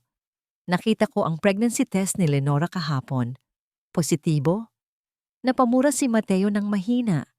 Hinilot niya ang kanyang sentido. So, nagtatayo sila ng imperyo para sa batang yon gamit ang pera ng mga OFW. Aurelia, kailangan na nating ilabas ito. May sapat na tayong ebidensya para ipakulong sila ngayon din. Hindi! Mabilis kong sagot. Tinitigan ko siya sa mata. Kung ipakukulong ko sila ngayon, makakalabas din sila agad gamit ang piyansa. May mga koneksyon si Severino at ang pera para sa operasyon ni Bea. Hindi ko na yun mababawi kapag nasa gobyerno na ang kaso. Magiging frozen assets lang yun. Anong gusto mong gawin? Tanong niya, nagtataka. Gusto kong bawiin ang lahat. Diin ko. Gusto kong maramdaman nila ang mawalan ng lahat. Bago sila mabulok sa kulungan, gusto kong ilipat ang pondo pabalik sa charity at sa anak ko bago pumutok ang balita. Natahimik si Mateo.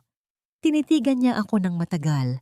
Tila sinusuri kung kaya ko ba talagang gawin ang sinasabi ko. Pagkatapos, dahan-dahan siyang tumango. Isang ngiti ang sumilay sa kanyang labi. Isang ngiti ng paghanga. Ikaw pa rin pala yan, sabi niya. Ang Aurelia na hindi umaatras sa debate. Inusog niya ang plato ng chicken adobo, palapit sa akin.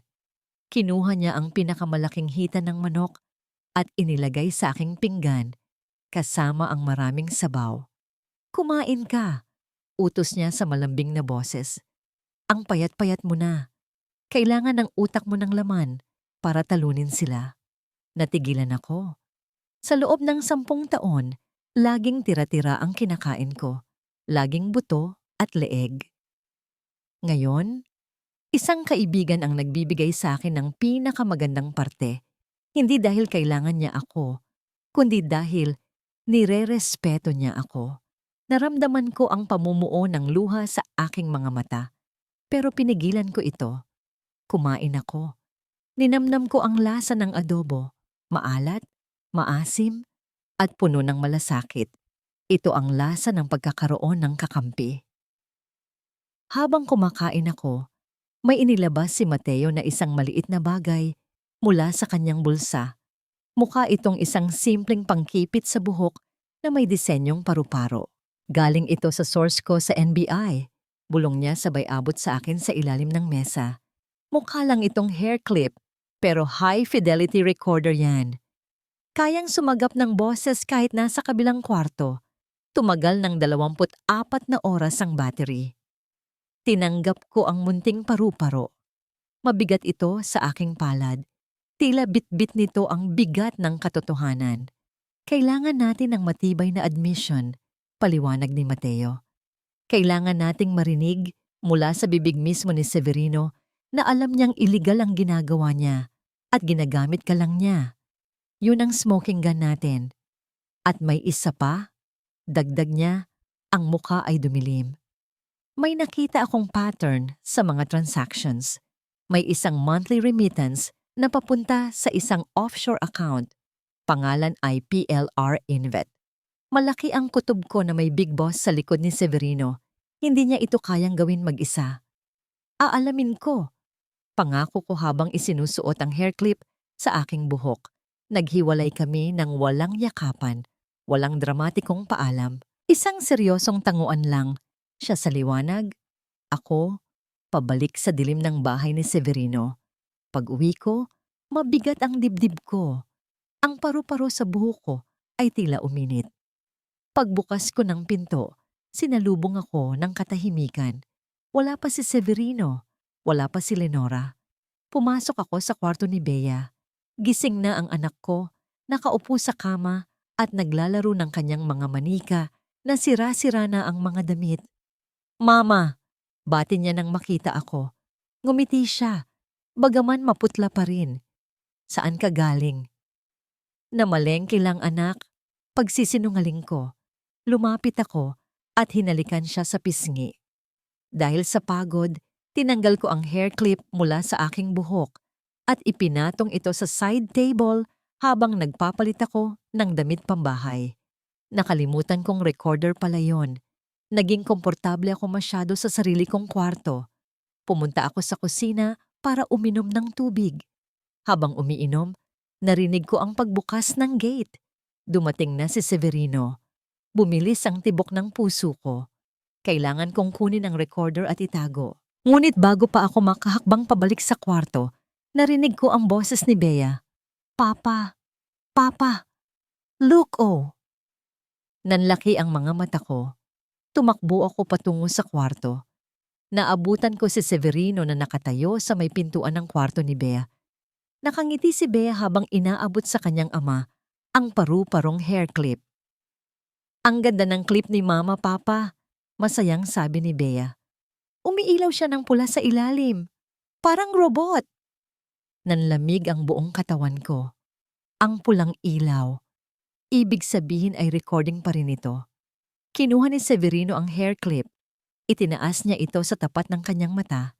Sinusuri ang kakaibang bigat at ang maliit na ilaw na kumukurap sa ilalim ng pakpak ng paru-paro. Ang kanyang noo ay kumunot. Ang kanyang mga mata ay dahan-dahang lumipat mula sa clip patungo sa akin na nakatayo sa may pintuan. Habol ang aking hininga. Aurelia, tawag niya. Ang boses ay mababa at puno ng hinala. Saan galing ito? Hindi ito nabibili sa palengke. Ang katahimikan sa kwarto ay nakabibingi. Ang tanging naririnig ko ay ang dagundong ng aking puso na tila gustong tumalon palabas ng aking dibdib. Ang recorder na dapat ay sandata ko, ngayon ay nakatutok na sa akin. Ang hangin sa loob ng kwarto ay tila naging yelo sa sobrang lamig. Nakatutok ang mata ni Severino sa umiilaw na paru-paro sa kanyang kamay at pagkatapos ay lumipat ang kanyang tingin sa akin. Ang kanyang kilay ay magkasalubong, puno ng pagdududa na handang sumabog anumang oras. Sa sandaling iyon, ang utak ko ay kailangang tumakbo ng mas mabilis kaysa sa tibok ng aking puso. Kung mabibigo ako ngayon, tapos na ang lahat. Wala nang gamot para kay Bea. Wala nang hustisya. Pumilit ako ng isang tawa. Isang tawa na tunog tanga, tunog walang alam. Ang tawa ng Aurelia na kilala niya. Hay nako, Severino, yan lang pala, sabi ko. Sabay lapit at kuha ng hair clip mula sa kanyang kamay na para bang wala itong halaga. Nabentahan lang ako niyan sa bangketa kanina. Sabi ng tindera, made in China daw. Nagustuhan ni Bea kasi umiilaw. 10 piso lang yan. Sira na nga yata ayaw nang mamatay yung ilaw. Tinitigan niya ako ng mariin. Ang kanyang mga mata ay tila sinusubukang butasin ang aking kaluluwa at hanapin ang anumang bakas ng pagsisinungaling. Ngunit ang ipinakita ko sa kanya ay ang mukha ng isang pagod na ina, isang inosenteng asawa na ang tanging iniisip ay ang mumurahing bagay na makakapagpasaya sa kanyang anak. Dahan-dahan, ang pagdududa sa kanyang mukha ay napalitan ng pamilyar na ekspresyon. Paghamak, bumuntong hininga siya at umiling. Kahit kailan talaga, Aurelia, ang hilig mo sa mga basura, sabi niya, sabay talikod. Itapon mo na yan. Baka may lead pa yan at makasama kay Bea. Nakahinga ako ng maluwag, ngunit hindi ko ito ipinahalata. Ang aking puso ay nagsimulang tumibok muli sa normal na bilis. Minaliit niya ako, at ang pagmamaliit niyang iyon ang nagligtas sa akin. Isinuksok ko ang hair clip sa aking bulsa at dinala si Bea sa kusina. Ligtas ang ebidensya. Kinabukasan, ang bahay ay naging pugad ng abalang paghahanda. Nagkalat sa mesa ang mga dokumento, mga blueprint, at mga financial projection. Darating na ang deadline para sa pag-finalize ng mga asset para sa gala night. Aurelia, dalhan mo ako ng orange juice. Utos ni Severino mula sa kanyang opisina sa bahay. Pumasok ako sa kusina. Kumuha ako ng pitzel at nagtimpla ng juice. Ngunit bago ko ito salinan sa baso, binuksan ko ang isang maliit na cabinet kung saan ko itinatago ang mga gamot. Kinuha ko ang isang bote ng laxative drops na nireseta noon kay Bea. Walang lasa, walang amoy. Perpekto.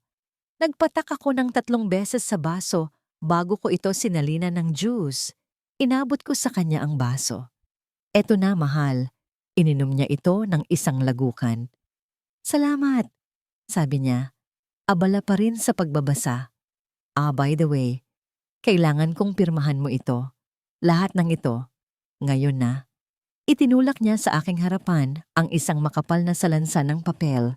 Deed of absolute sale, mga titulo ng lupa, mga stock certificates, ang lahat ng ari-arian na naipundar namin sa loob ng 10 taon na akala ko ay para sa amin, ay ililipat na.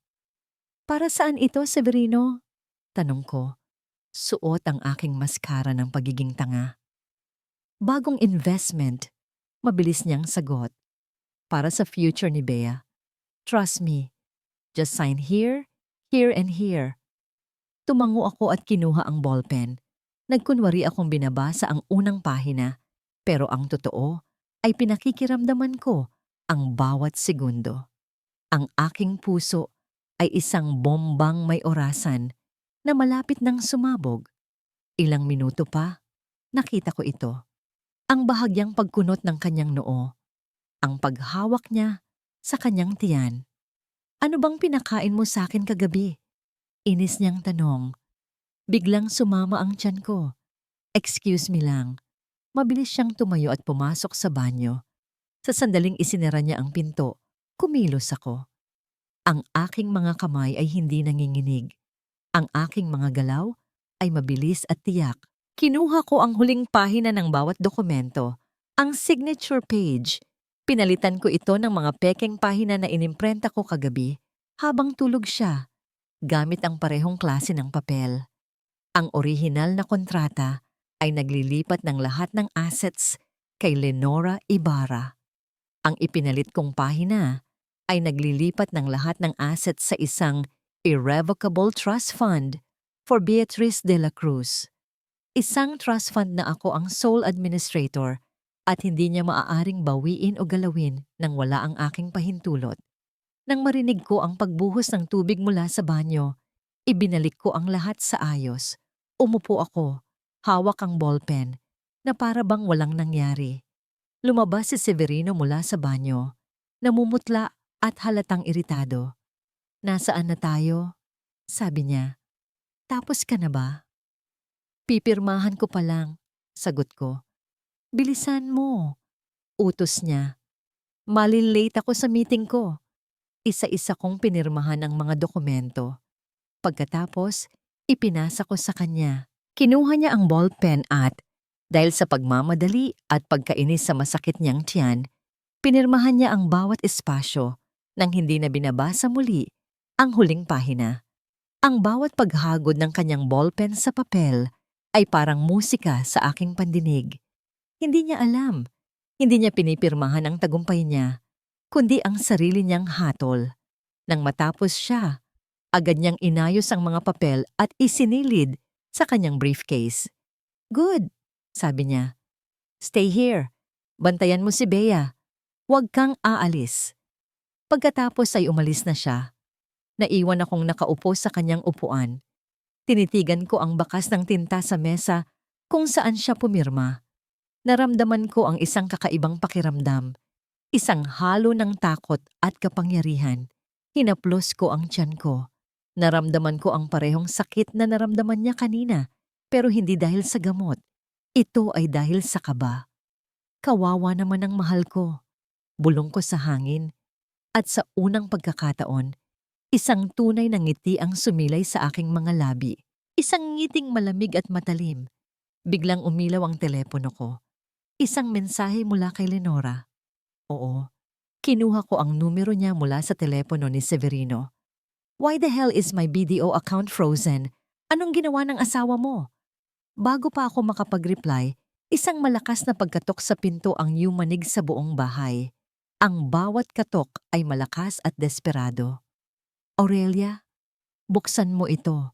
Aurelia, apo." Ang boses na yon, ang boses na puno ng galit at sakit. Si Tia Pilar, ang kapatid ng nanay ko, ang isa sa mga unang biktima ng foundation ni Severino. Napatayo ako. Nanlaki ang mga mata. Kung mag-iingay siya ngayon, kung isisigaw niya ang pangalan ni Severino, kung maririnig siya ng mga kapitbahay, ang lahat ng pinaghirapan ko ay masisira.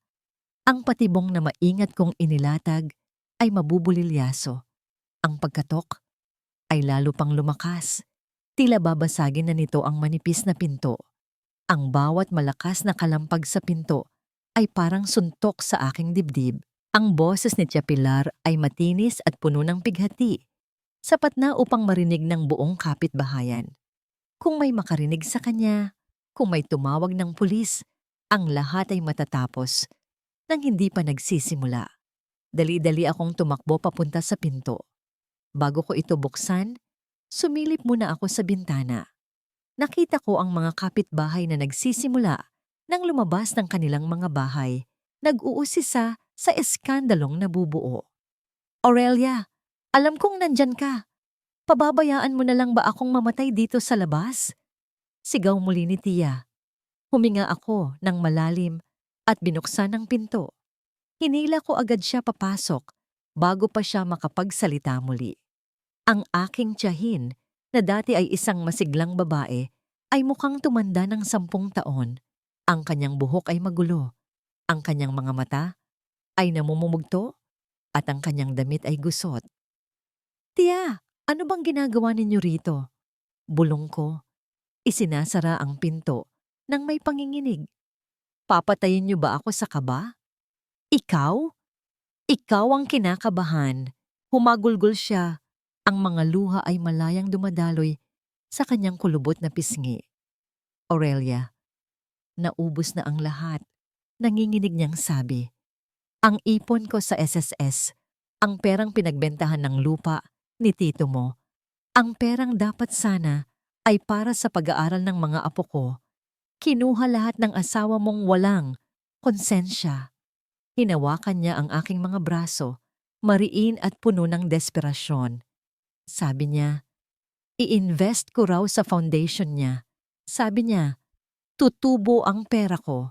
Sabi niya, para ito sa mga OFW, pero 1 taon na akong walang natatanggap. Ngayon, hindi na siya sumasagot sa mga tawag ko. Napahagulgol siya ng mas malakas. Nasaan na ang taong yon? Kailangan niya akong harapin. Sinubukan niyang muling lumabas. Nanginginig ang buong katawan sa galit at panghihina. Ngunit buong lakas ko siyang pinigilan. Tiya, makinig po kayo sa akin. Pagmamakaawa ko, halos pabulong. Wala siya rito. At kahit na narito siya, hindi po ito ang tamang paraan. Kapag pinairal natin ang galit, mas lalo lang tayong mawawalan. Napahinto siya, nanginginig ang kanyang balikat, tila biglang naubusan ng lakas. Wala na akong natitirang pag-asa, Aurelia. Mahina niyang sabi, puno ng sakit at pagkabigo. Sa sandaling iyon, alam kong kailangan kong isugal ang lahat. Hinila ko siya papunta sa kusina, palayo sa bintana, palayo sa mga matang mapanghusga. Inilabas ko mula sa aking bulsa ang USB na naglalaman ng lahat ng ebidensya.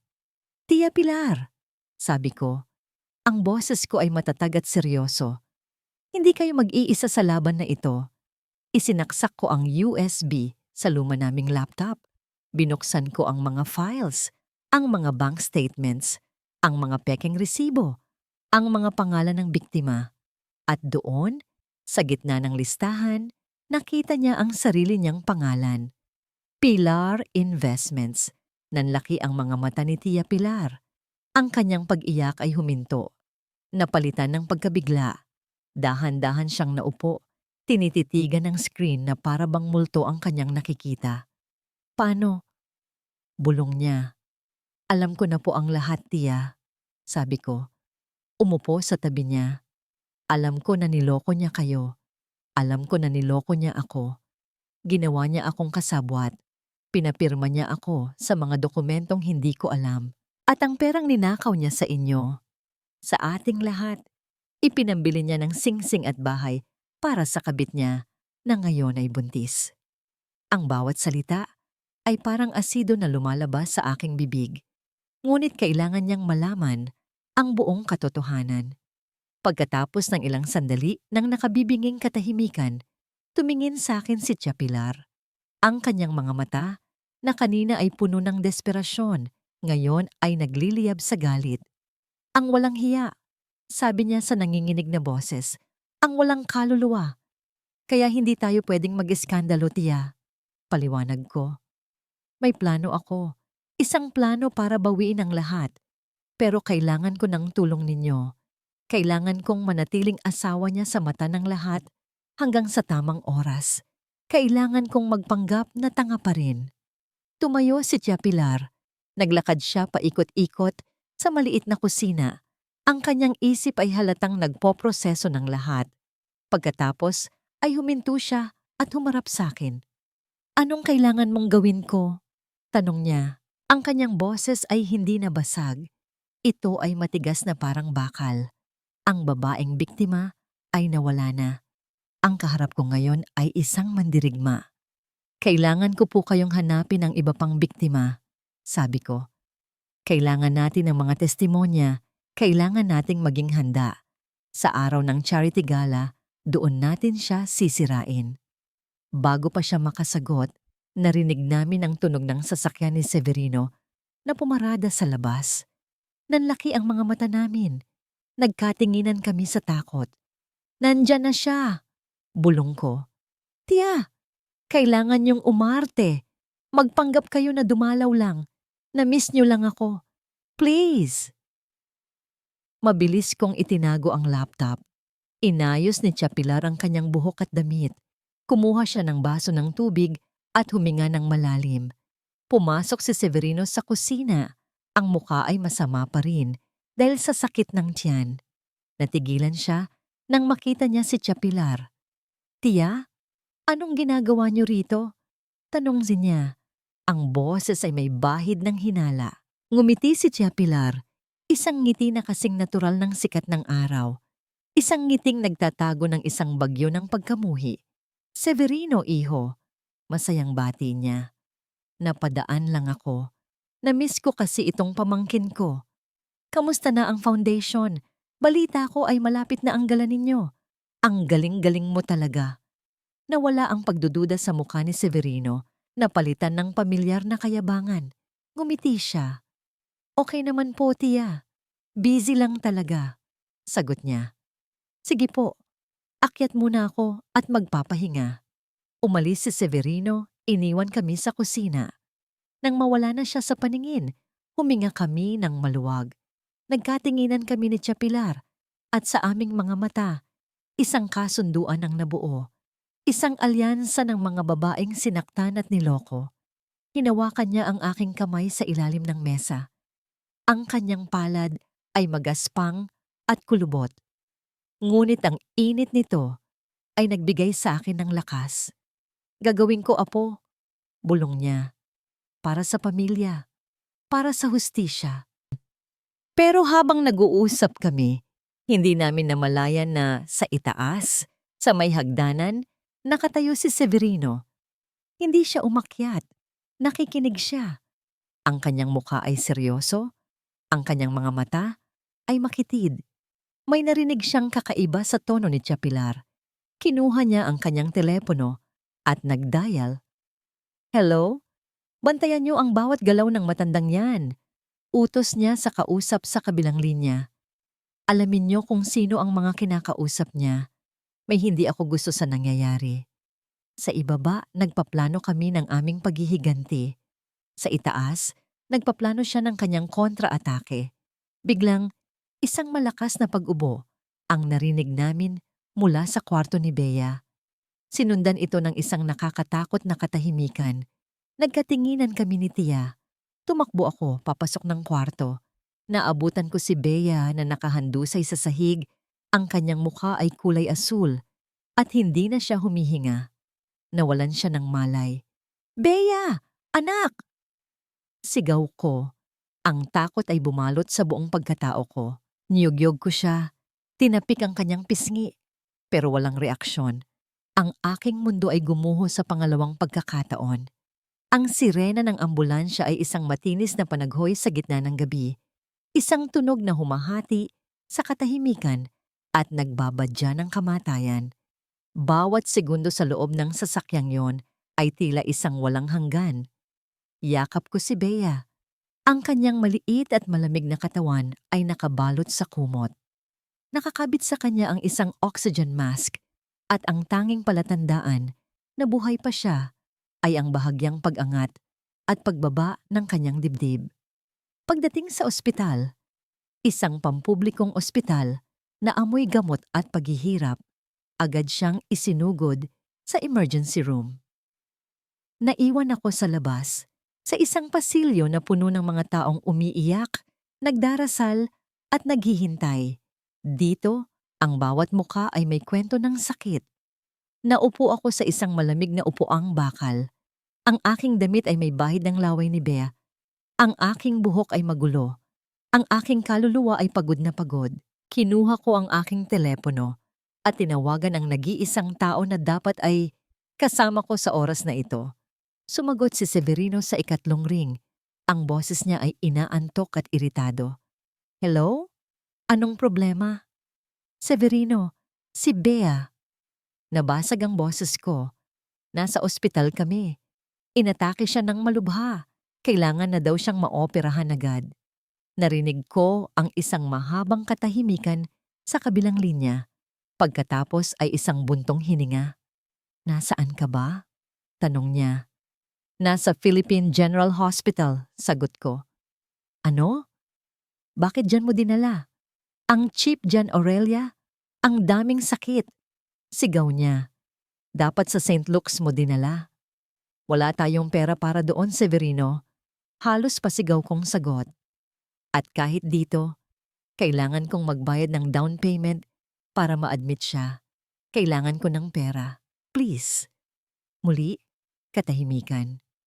Narinig ko ang isang boses ng babae sa background. Si Lenora. Mahina, pero malinaw. Sino yan, babe? It's too early. Nasa labas ako ng bansa, Aurelia. Pagsisinungaling ni Severino, ang boses niya ay biglang naging formal. May emergency meeting kami kasama ang mga international donors. Hindi ako makakauwi agad. At wala akong dalang cash ngayon. Ikaw na muna ang bahala dyan. Pero Severino, I have to go.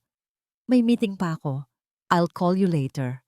Bago pa ako makasagot, ang linya ay naputol na. Ibinaba niya ang telepono. Tinitigan ko ang screen ng aking cellphone. Iniwan niya kami.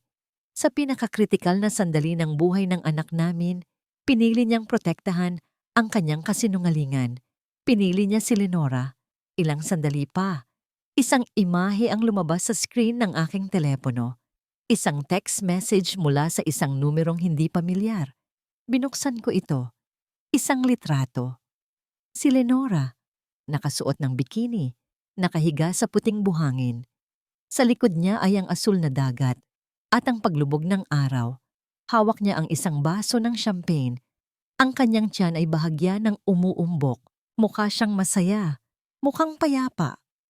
Sa ilalim ng litrato ay may isang maikling mensahe.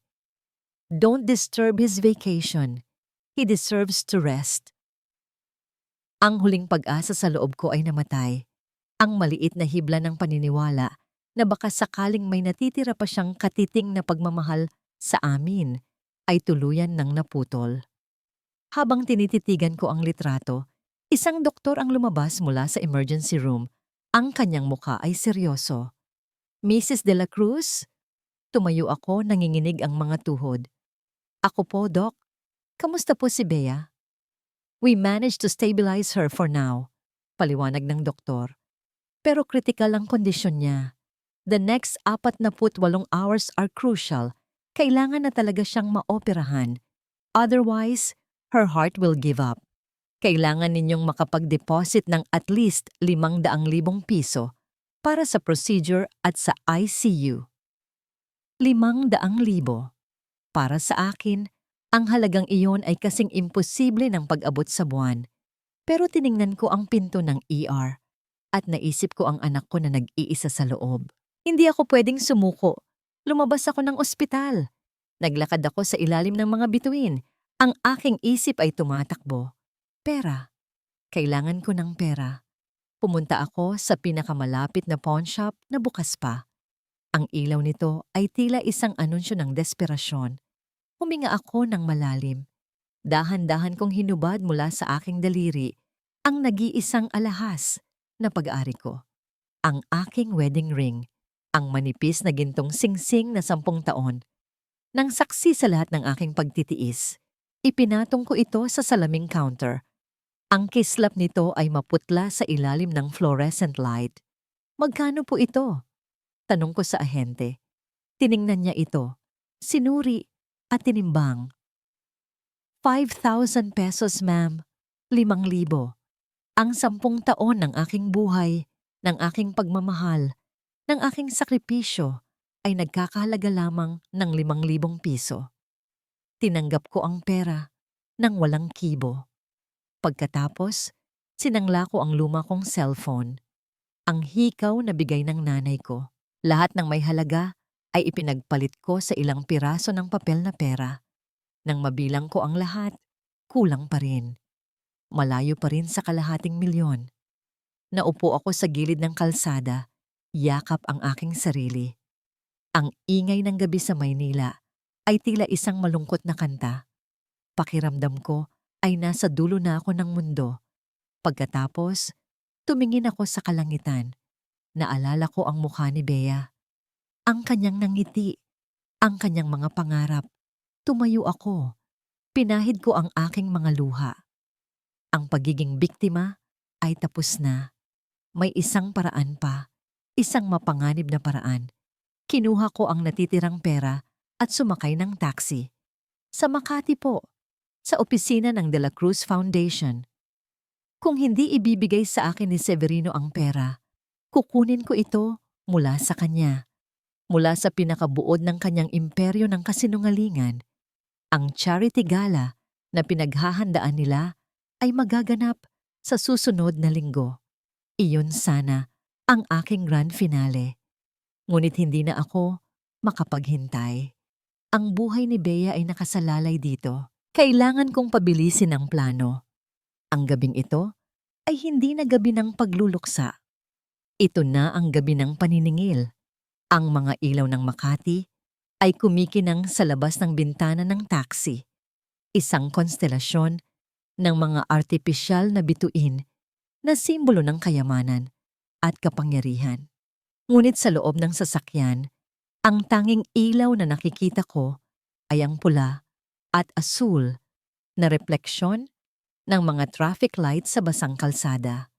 Ang bawat patak ng ulan sa salamin ay tila luha ng syudad, nakikidalamhati sa aking misyon. Ang aking puso ay isang pendulum, nagpapabalik-balik sa pagitan ng matinding takot at nagyayelong determinasyon. Huminto ang taxi sa tapat ng isang tore ng salamin at bakal, ang De La Cruz Tower. Ang pangalan mismo ay isang insulto, isang monumento na itinayo mula sa mga ninakaw na pangarap. Bumaba ako at ang malamig na hangin ng gabi ay humaplos sa aking pisngi. Tila ginigising ako sa katotohanan ng panganib na aking susuungin. Ang labi ay tahimik at malawak. Ang sahig na gawa sa marmol ay kumikinang, sumasalamin sa aking anyo. Isang babaeng gusgusin sa gitna ng karangyaan. Nilapitan ako ng security guard, ang kanyang mukha ay nagtatanong, "Ma'am, sarado na po ang building." Inayos ko ang aking salamin at inilabas ang pinaka-inosente kong ngumangiti. "Naku, Manong Guard, pasensya na po. Ako po ang asawa ni Mr. De La Cruz." Sabi ko, suot ang pamilyar na maskara ng pagiging mahinhin. Naiwan niya po kasi ang napaka-importanting folder para sa board meeting bukas. Pinapakuha niya po sa akin. Tinitigan ako ng guard mula ulo hanggang paa. Nakita ko ang pagdududa sa kanyang mga mata. Ngunit ang pangalang De La Cruz ay tila isang magic word. Tumango siya, kinuha ang logbook at pinapirma ako. Isinulat ko ang aking pangalan gamit ang nanginginig na kamay. Sumakay ako sa elevator ng mag-isa. Ang pag-akyat nito sa ika-20 palapag ay mabagal. Sa bawat palapag na nadadaanan, ang hangin sa loob ay tila numinipis. Nang bumukas ang pinto, sinalubong ako ng kadiliman at katahimikan. Ang opisina ng foundation, ang amoy ng carpet cleaner at mamahaling leather ay pumasok sa aking ilong. Dito nagaganap ang lahat ng kasinungalingan. Dito nila pinaplano ang pagwasak sa libu-libong buhay. Hindi ko binuksan ang ilaw. Gamit ang liwanag mula sa aking lumang telepono, naglakad ako sa pasilyo. Ang aking mga yapak ay walang tunog sa makapal na carpet. Ang tanging maririnig ay ang mahinang ugong ng central aircon. Ang pakay ko ay hindi ang opisina ni Severino. Alam kong doon niya itinatago ang mga pisikal na dokumento. Ang kailangan ko ay ang digital na ginto, ang nasa server, at iyon ay kontrolado ng iisang tao. Pumasok ako sa opisina ni Lenora. Mas malaki ito kaysa sa aming buong sala. Mayroon itong malawak na tanawin ng syudad. Umupo ako sa kanyang upuan. Ang upuan na binili gamit ang pera na dapat ay para kay Bea. Naramdaman ko ang lambot ng leather sa aking likod at napuno ako ng galit. Binuksan ko ang kanyang computer. Isang larawan ni Severino na nakangiti ang bumungad sa akin bilang wallpaper. Halos masuka ako. Pagkatapos ay humingi ito ng password. Sinubukan ko ang lahat. Ang birthday niya, ang birthday ni Severino, ang pangalan ng aso niya, ang paborito niyang designer brand. Lahat ay mali. Access denied. Ang oras ay tumatakbo. Bawat minutong nasasayang ay isang minutong nababawasan sa buhay ni Bea. Napapikit ako sa pagkadismaya. Ano ang password ng isang babaeng makasarili at mayabang? Dinako ng liwanag ng aking telepono ang isang silver picture frame sa kanyang mesa, isang larawan ng ultrasound, ang unang larawan ng anak nila. Sa ilalim nito, may maliit na plakang nakaukit. Our Little Miracle, due August 25. Agosto 25. Ang aking mga daliri ay nanginginig habang nag-type ako sa keyboard. Miracle 0825. Welcome, Lenora Ibarra. Bumukas ang sistema. Nakahinga ako ng maluwag. Ang kayabangan niya, ang naging sarili niyang kapahamakan. Mabilis kong hinanap ang mga financial software. Bilang isang accountant, ang sistema nila ay parang isang bukas na aklat para sa akin. Hinanap ko ang account na may titulong Gala Night Contingency Fund. Ito ang kanilang slush fund. Ang pondong madaling palabasin na walang maraming tanong. May laman itong 3 milyong piso. Kailangan ko ng 500,000. Ngunit hindi ako pwedeng gumawa ng isang malaking transfer. Mag-iiwan yon ng bakas. Kaya ginawa ko ang alam kong gawin. Ginawa ko ang sayaw ng mga numero. Gumawa ako ng 5 pekeng purchase order. Catering down payment, 100,000. Venue rental deposit, 100,000. Sounds and lights, 100,000. Invitation printing, 100,000. Media kit production, 100,000. Inilipat ko ang pera sa 5 magkakahiwalay na transaksyon papunta sa isang account na binuksan ni Mateo para sa akin. Isang account na may pangalang Antique Cooperative Service. Cooperative Services, isang pangalang mukhang lehitimo at hindi pagdududahan. Transaction successful. Nang lumabas ang mga salitang yon sa screen, naramdaman ko ang pagbigat ng aking mga balikat. Tila ba nabunutan ako ng isang malaking tinik. May pag-asa na si Bea. Mabubuhay ang anak ko. Akmang buburahin ko na ang aking mga bakas nang may nahagip ang aking mata. Isang folder na may pangalang PLR. Binuksan ko ito dahil sa kuryosidad. Sa loob nito ay iisang filing lang. Isang ledger. Nakita ko ang buwanang paglilipat ng 1 milyong piso papunta sa isang bank account sa Cayman Islands. Ang pangalan ng account, PLR Investments. Ang account ni Tia Pilar. Hindi. Imposible. Ang account ni Tia ay lokal. Ito ay iba.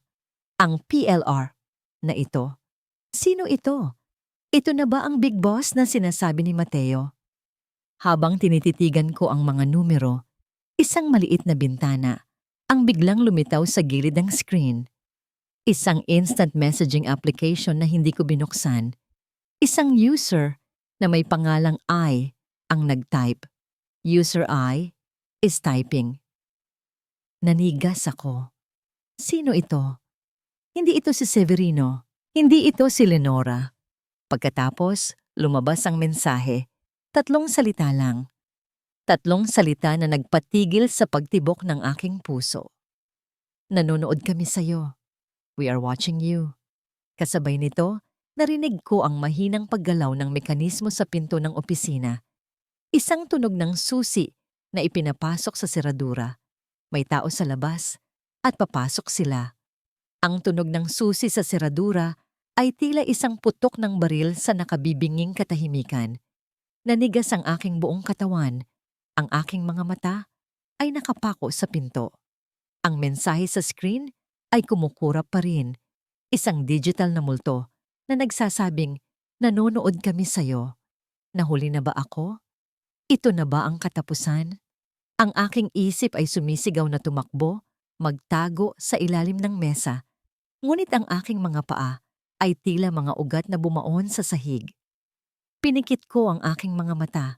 Hinihintay ang pagbukas ng pinto. Hinihintay ang pagpasok ng mga security guard o pulis para dakpin ako. Dahan-dahang umikot ang doorknob. Bumukas ang pinto. Ngunit hindi pulis ang bumungad sa akin. Isang matandang janitor na may dalang malaking itim na plastic bag para sa basura. Tumingin siya sa akin. Pagkatapos ay sa computer na nakabukas, At pagkatapos ay muli sa akin, ang kanyang muka ay walang emosyon. "Ma'am," sabi niya sa mahinang boses, "oras na po para maglinis." Kasabay nito, muling umilaw ang chat window sa screen. Mula kay I, "Umalis ka na. Ngayon na?" Hindi ko na kailangan ng pangalawang utos. Mabilis kong isinara ang lahat ng windows sa computer, hinila ang USB mula sa port at isinilid ito sa aking bulsa. Tumayo ako at naglakad papunta sa pinto, nilampasan ng janitor na hindi man lang ako tinitingnan. Walang tanong, walang hinala. Para bang isa lang siyang anghel na isinugo para bigyan ako ng daan. Habang naglalakad ako, papalayo sa pasilyo, hindi ko napigilang lumingon. Nakita ko ang janitor na isinasara ang pinto ng opisina ni Lenora. Bago ito tuluyang sumara, tumingin siya sa akin at bahagyang tumango. Siya ba si Ai? O tauhan na niya? Hindi ko alam. Ang tanging alam ko ay nakaligtas ako. Lumipas ang mga araw na parang mga anino. Bawat isa ay puno ng nag-aalab na kaba. Ang perang nakuha ko ay agad kong naideposito sa ospital. Ang operasyon ni Bea ay na-schedule. Sa unang pagkakataon sa loob ng maraming taon, nakaramdam ako ng isang maliit na sinag ng pag-asa. At pagkatapos, dumating na ang gabi. Ang gabi ng Night of Hope. Charity Gala. Ang Grand Ballroom ng Manila Hotel ay isang dagat ng kumikinang na mga ilaw at pekeng mga ngiti. Ang mga chandelier ay tila mga diamanteng nahulog mula sa kalangitan. Ang hangin ay puno ng amoy ng mamahaling pabango at masasarap na pagkain. Ang mahinang tunog ng mga kubyertos na tumatama sa mga plato at ang bulungan ng mga mayayamang panauhin ay lumikha ng isang orkestra ng karangyaan. Sa gitna ng lahat ng ito, sa entablado, nakatayo si Severino de la Cruz, ang aking asawa. Suot niya ang isang pinasadyang taksido. Ang kanyang buhok ay makintab at ang kanyang ngiti ay perpekto. Mukha siyang isang santo, isang bayani. Sa tabi niya ay si Lenora, nakasuot ng isang pulang gown na yakap ang kanyang katawan. Ang kanyang tiyan ay bahagya ng umbok, isang simbolo ng kanilang tagumpay. "Tonight," panimula ni Severino, ang kanyang boses ay malalim at puno ng pekeng damdamin. Umalingaw-ngaw sa buong ballroom. "We celebrate hope. Hope for the children of our hardworking OAs. Ang bawat pisong inyong ibibigay ay hindi lamang tulong. Ito ay isang yakap sa mga batang nangungulila. Isang pangako ng magandang kinabukasan." Pumalakpak ang mga tao. Ang ilan ay nagpahid pa ng kunwaring luha. Nandidiri ako. Ang bawat salita niya ay isang kasinungalingan. Ang bawat palakpak ay para sa isang magnanakaw. Habang nagsasalita siya, pumasok ako sa ballroom mula sa pinto sa likuran. Hindi ako nakagown. Nakasuot lang ako ng isang simpleng itim na bestida na hiniram ko pa kay Tia Pilar at isang pares ng lumang sapatos na nilinis kong mabuti. Inayos ko ang aking buhok at sa unang pagkakataon, hindi ako nagsuot ng salamin. Naglakad ako sa gitnang pasilyo. Ang aking mga hakbang ay mabagal ngunit tiyak. Dahan-dahan, napansin ng mga tao ang aking presensya. Huminto ang mga bulungan. Ang mga ulo ay lumingon. Isang alon ng katahimikan ang gumapang sa buong kwarto. Nakita ako ni Severino. Ang kanyang perpektong nangiti ay natigilan. Ang kanyang mga mata ay nanlaki sa pagkabigla at galit. "Guards!" Sigaw niya, sinusubukang panatilihin ang kanyang composure. "Please escort this woman out." Dalawang malaking security guard ang humarang sa akin. Ngunit bago pa nila ako mahawakan, isang grupo ng mga babae at lalaki ang tumayo mula sa kanilang mga mesa sa likuran. Si Tia Pilar. Ang mga OF daw na biktima na tinipon niya. Bumuo sila ng isang pader ng tao sa paligid ko. "Walang aalis dito," matigas na sabi ni Tia Pilar. Walang nagawa ang mga guard. "Severino, ano ito?" bulong ni Lenora. halatang natataranta. Ngumiti si Severino, isang ngiting pilit at nakakatakot. Itinaas niya ang kanyang kamay sa mga audience. "Everyone, please calm down," sabi niya sa mikropono. "I apologize for the interruption. This is my wife, Aurelia. She's not well. Matagal na siyang may pinagdadaan ng emotional problems. Gaslighting. Sa harap ng daan-daang tao, sinusubukan niya akong palabasing baliw. Ngunit hindi na ako ang dating Aurelia na madaling matakot. Tumingin ako sa direksyon ng technical booth. Nakita ko si Mateo. Tumango ako sa kanya. Tumango siya pabalik. Bigla ang malaking LED screen sa likod ni Severino na kanina ay nagpapakita ng logo ng foundation ay naging itim. At pagkatapos, isang boses ang umalingaw-ngaw sa buong ballroom. Ang boses ni Severino na record mula sa paru-parong hair clip. Ang mga OFW po mga tanga yon. Habang nagpapakamatay sila sa abroad, ang pera nila ay pera ko na rin. Sila ang nagbabayad para sa magandang buhay natin, Lenora. Isang kolektibong singhap ang narinig mula sa mga manonood. Ang katahimikan ay nakabibingi. Ang tanging maririnig ay ang isang matinis na tunog ng kristal na nabasag sa marmol na sahig.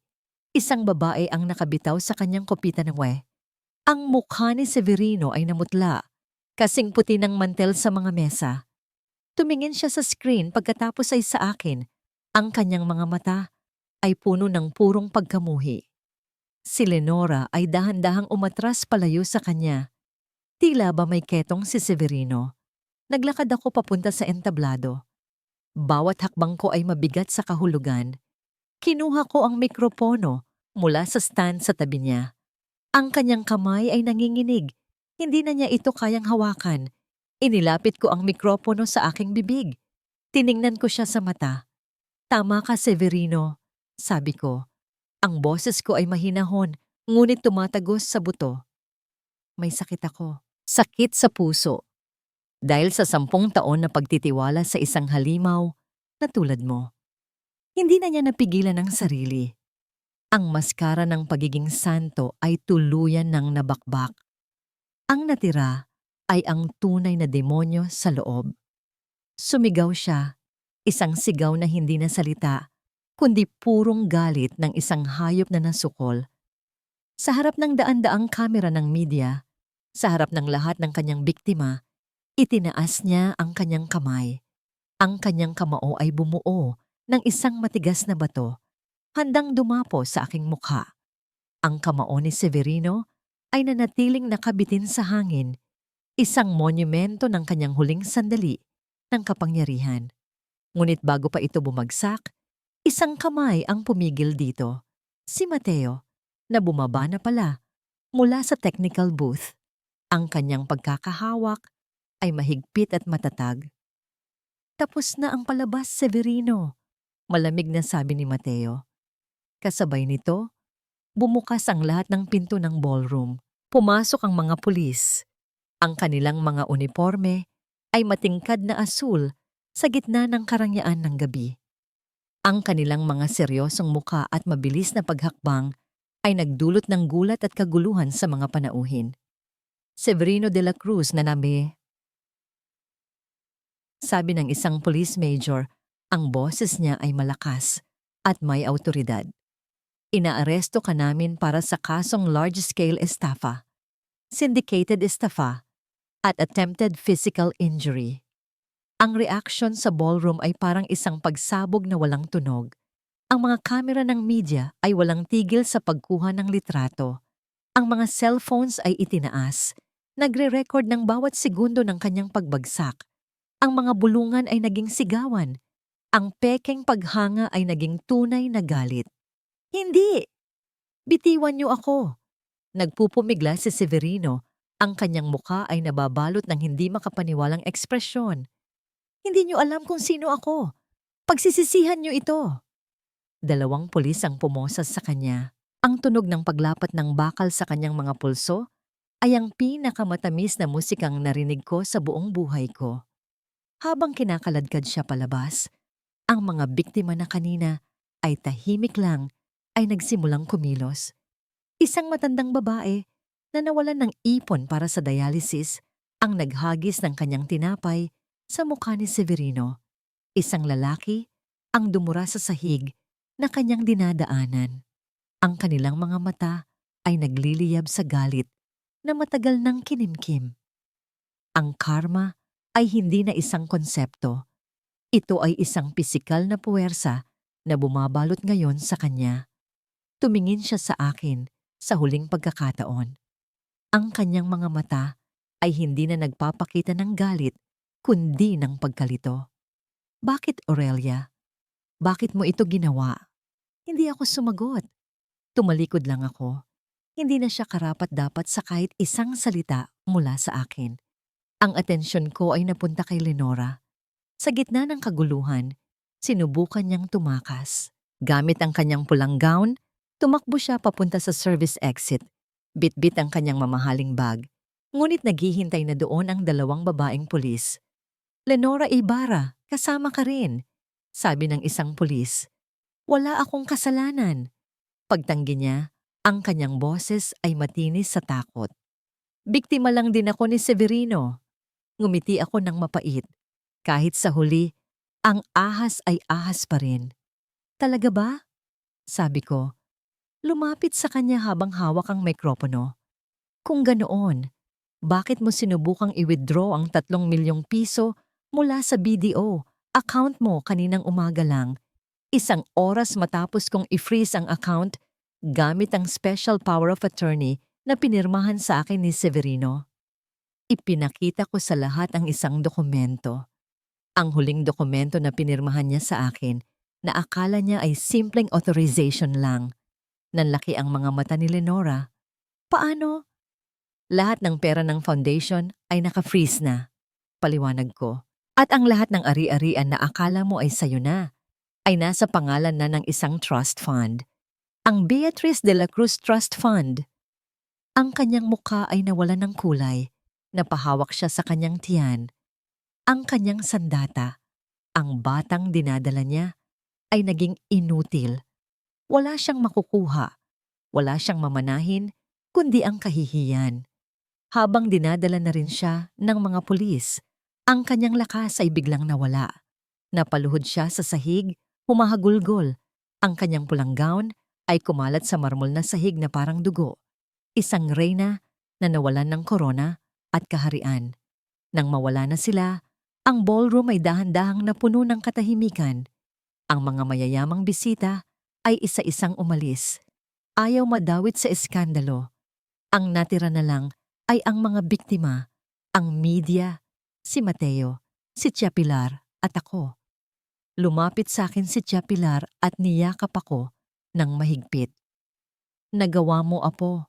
Nagawa natin." Sa yakap niya, naramdaman ko ang pagbigay ng aking mga tuhod. Ang tapang na inipon ko sa loob ng maraming buwan ay biglang naglaho. Napalitan ng isang alon ng pagod at sakit.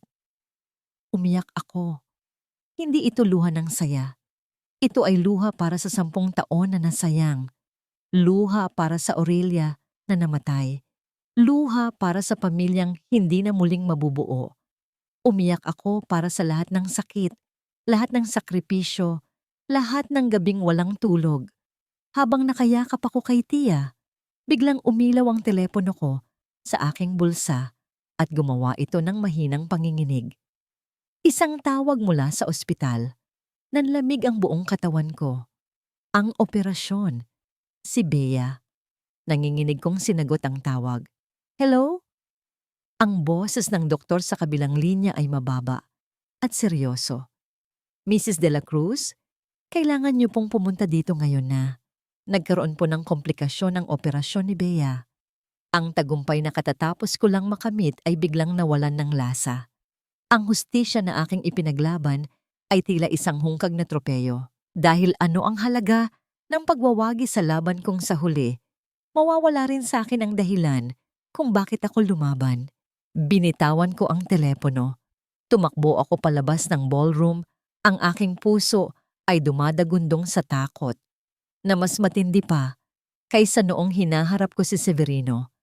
Ang kaba sa aking dibdib ay hindi na maihahambing sa anumang laban na aking pinagdaanan. Ito ay kaba ng isang ina na nakatayo sa pagitan ng buhay at kamatayan ng kanyang anak. Tumakbo ako sa pasilyo ng ospital. Ang aking lumang itim na bestida ay gusot na. Ang aking buhok ay magulo. Ngunit wala na akong pakialam sa aking itsura. Ang tanging nakikita ko ay ang operating room light na umiilaw pa rin sa dulo ng pasilyo. Naabutan ko si Tia Pilar at Mateo sa labas ng OR. Ang kanilang mga mukha ay balisa. Ang kanilang mga mata ay nakatutok sa pinto. Anong nangyari? Si Bea? Bulong ko. Halos hindi makahinga. Lumapit sa akin si Tia Pilar at hinawakan ang aking kamay. Kalma, Apo. Kaunti na lang. Ipinagdarasal natin siya. Ang mga minuto ay naging mga oras. Bawat segundo ay tila isang buong araw ng paghihirap. Naramdaman ko ang pagod, ang gutom, ang pighati. Ngunit ang pag-asa para kay Bea ay nanatili. Tila isang munting kandila na pilit kong pinipigilan na huwag mamatay. Pagkatapos ng mahabang paghihintay, dahan-dahang bumukas ang pinto ng operating room. Lumabas ang doktor, ang kanyang mukha ay pagod, ngunit may bahid ng ngiti. Mrs. De La Cruz? Tumayo ako. Nanginginig ang aking mga binti. Ako po, Doc. Successful po ang operasyon, sabi ng doktor. Naging kritikal ang sitwasyon kanina, pero nalagpasan namin. Malakas ang bata ninyo. Ililipat na namin siya sa ICU para sa recovery. Ang mga salitang yon ay pumasok sa aking pandinig na parang himig ng mga anghel. Ang aking buong katawan ay nakaramdam ng paglaya. Napatulo ang aking mga luha. Ngunit ngayon ay luha na ng matinding kaligayahan. Niyakap ko si Tia Pilar at Mateo. Ang aking mga tuhod ay muling bumigay at napaupo ako sa sahig, humahagulgol. Mabubuhay ang anak ko. Makalipas ang ilang araw, pinayagan ng ilabas si Bea mula sa ICU at inilipat sa isang regular na kwarto. Ang kanyang mga pisngi ay may kaunting kulay na. Ang kanyang paghinga ay normal na. Ang kanyang mga mata ay nagniningning na muli. Ang bawat tibok ng kanyang puso ay isang patunay ng aking tagumpay. Isang hapon, pinuntahan ko si Severino sa kulungan. Ang kulungan ay amoy amag at desperasyon. Nakaupo siya sa likod ng rehas. Ang kanyang mukha ay payat. Ang kanyang mga mata ay nanlalalim. Hindi na siya ang Severino na mayabang at makinis. Siya ngayon ay isang bilanggong na walan ng lahat. Inilabas ko ang mga papeles ng diborsyo. Severino, sabi ko, ang boses ko ay kalmado at walang emosyon. Pirmahan mo ito. Tiningnan niya ang mga papel pagkatapos ay tumingin siya sa akin. Ang kanyang mga mata ay napuno ng luha. Aurelia, mahal ko, bulong niya. Pilit na inabot ang kanyang kamay sa pagitan ng mga rehas. Patawarin mo ako. Hindi ko sinasadya. Babalik tayo sa dati. Promise. Kakalimutan natin lahat ng ito. Malamig akong umiling. Walang babalikan, Severino. Namatay na ang Aurelia na mahal mo. At ang Aurelia na nakikita mo ngayon ay hindi na kayang magmahal ng tulad mo. Pero may anak tayo. May anak tayo, oo. Pero ang pagmamahal ko sa anak natin, ang siyang nagpapatay sa pagmamahal ko sa iyo. Sagot ko. Pirmahan mo na lang. Magiging malaya na tayo. Matagal siyang tumitig sa akin. Tila umaasa pa rin ng isang bakas ng awa. Ngunit wala na akong ibibigay.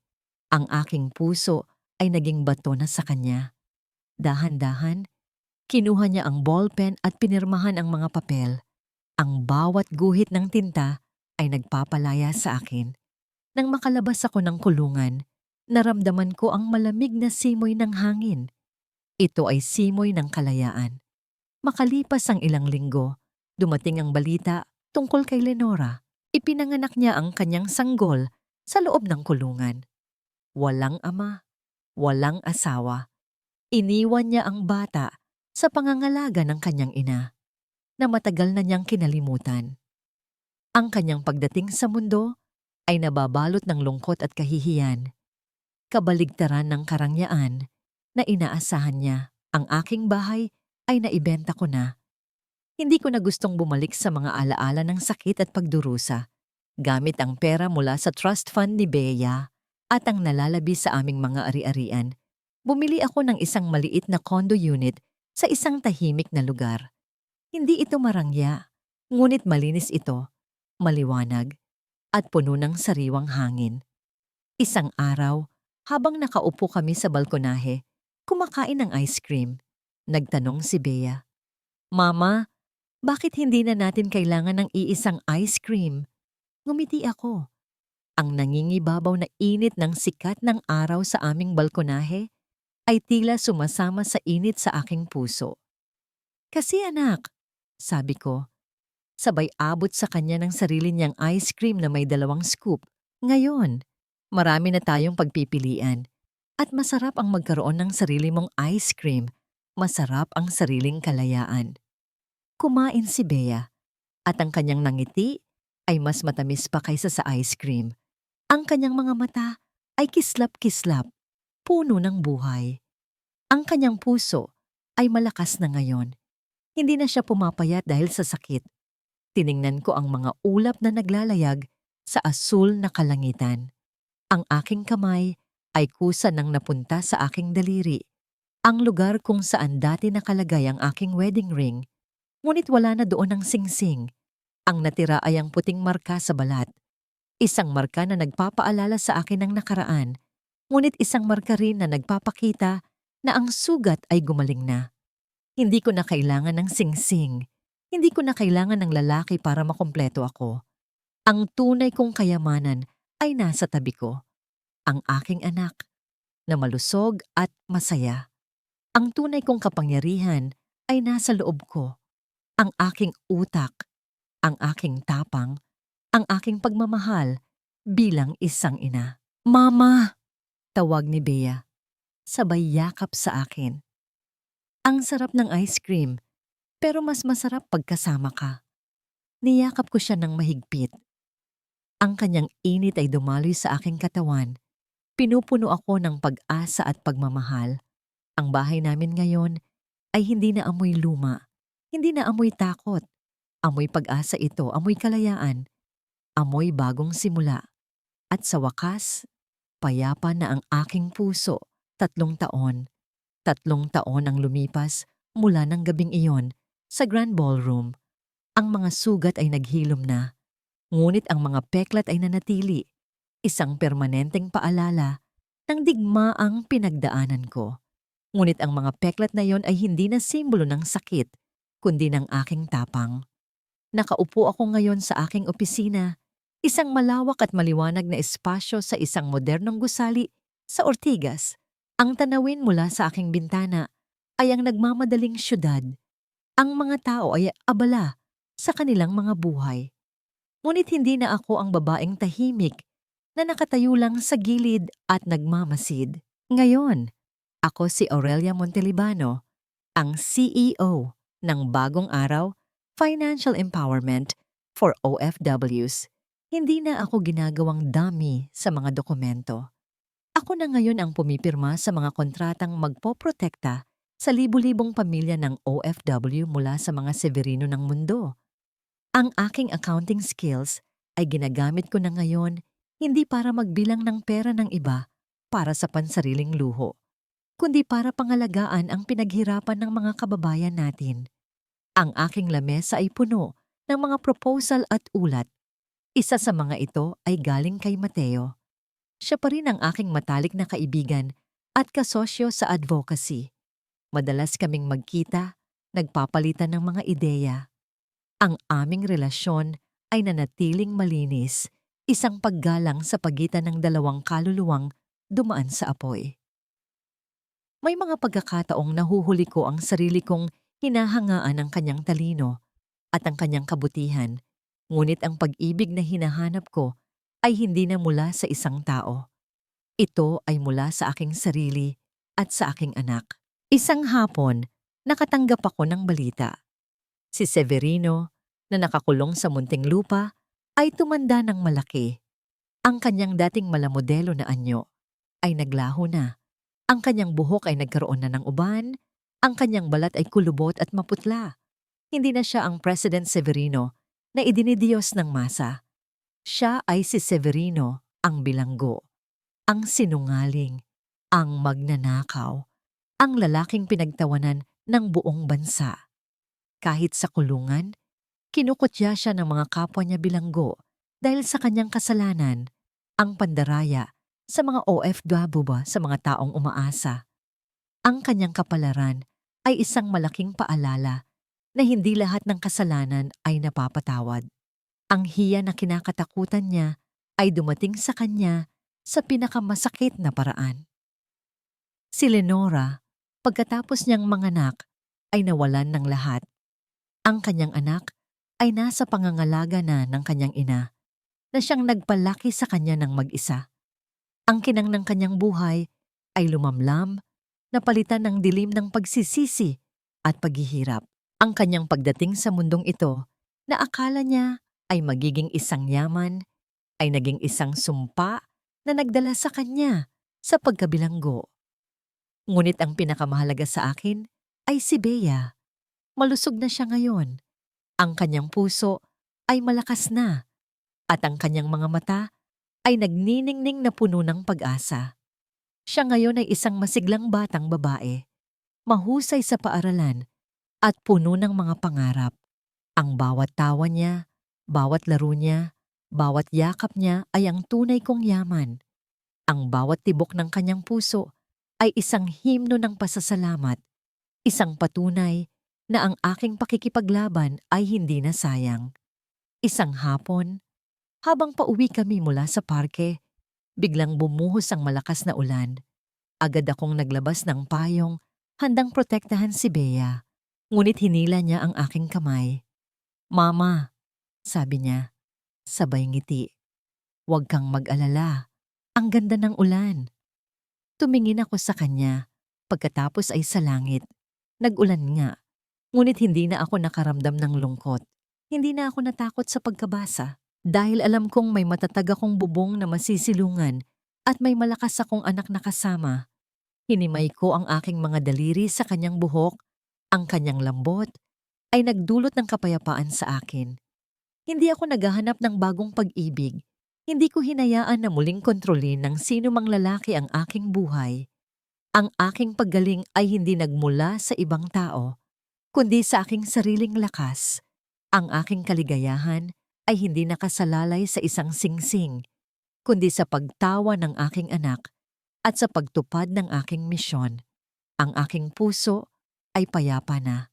Ang sakit ay naglaho na at ang kapatawaran ay nagsimula sa aking sarili. Kapatawaran sa aking pagiging mahina. Kapatawaran sa aking pagiging bulag. Ang pag-asa ay hindi na isang mithiin. Ito ay isang katotohanan. Tiningnan ko ang mga tao na nagmamadali sa ilalim ng ulan. Dati, pakiramdam ko ay isa ako sa kanila. Nagmamadali, nalilito, at naghahanap ng silungan. Ngunit ngayon, alam kong may lugar ako sa mundong ito. Isang lugar na itinayo ko sa aking sariling mga kamay. "Ang ganda ng ulan, anak," sabi ko kay Bea. Sabay halik sa kanyang buhok. Hindi na ako naiwan sa ulan. Ngayon, ako na ang gumagawa ng sarili kong sikat ng araw.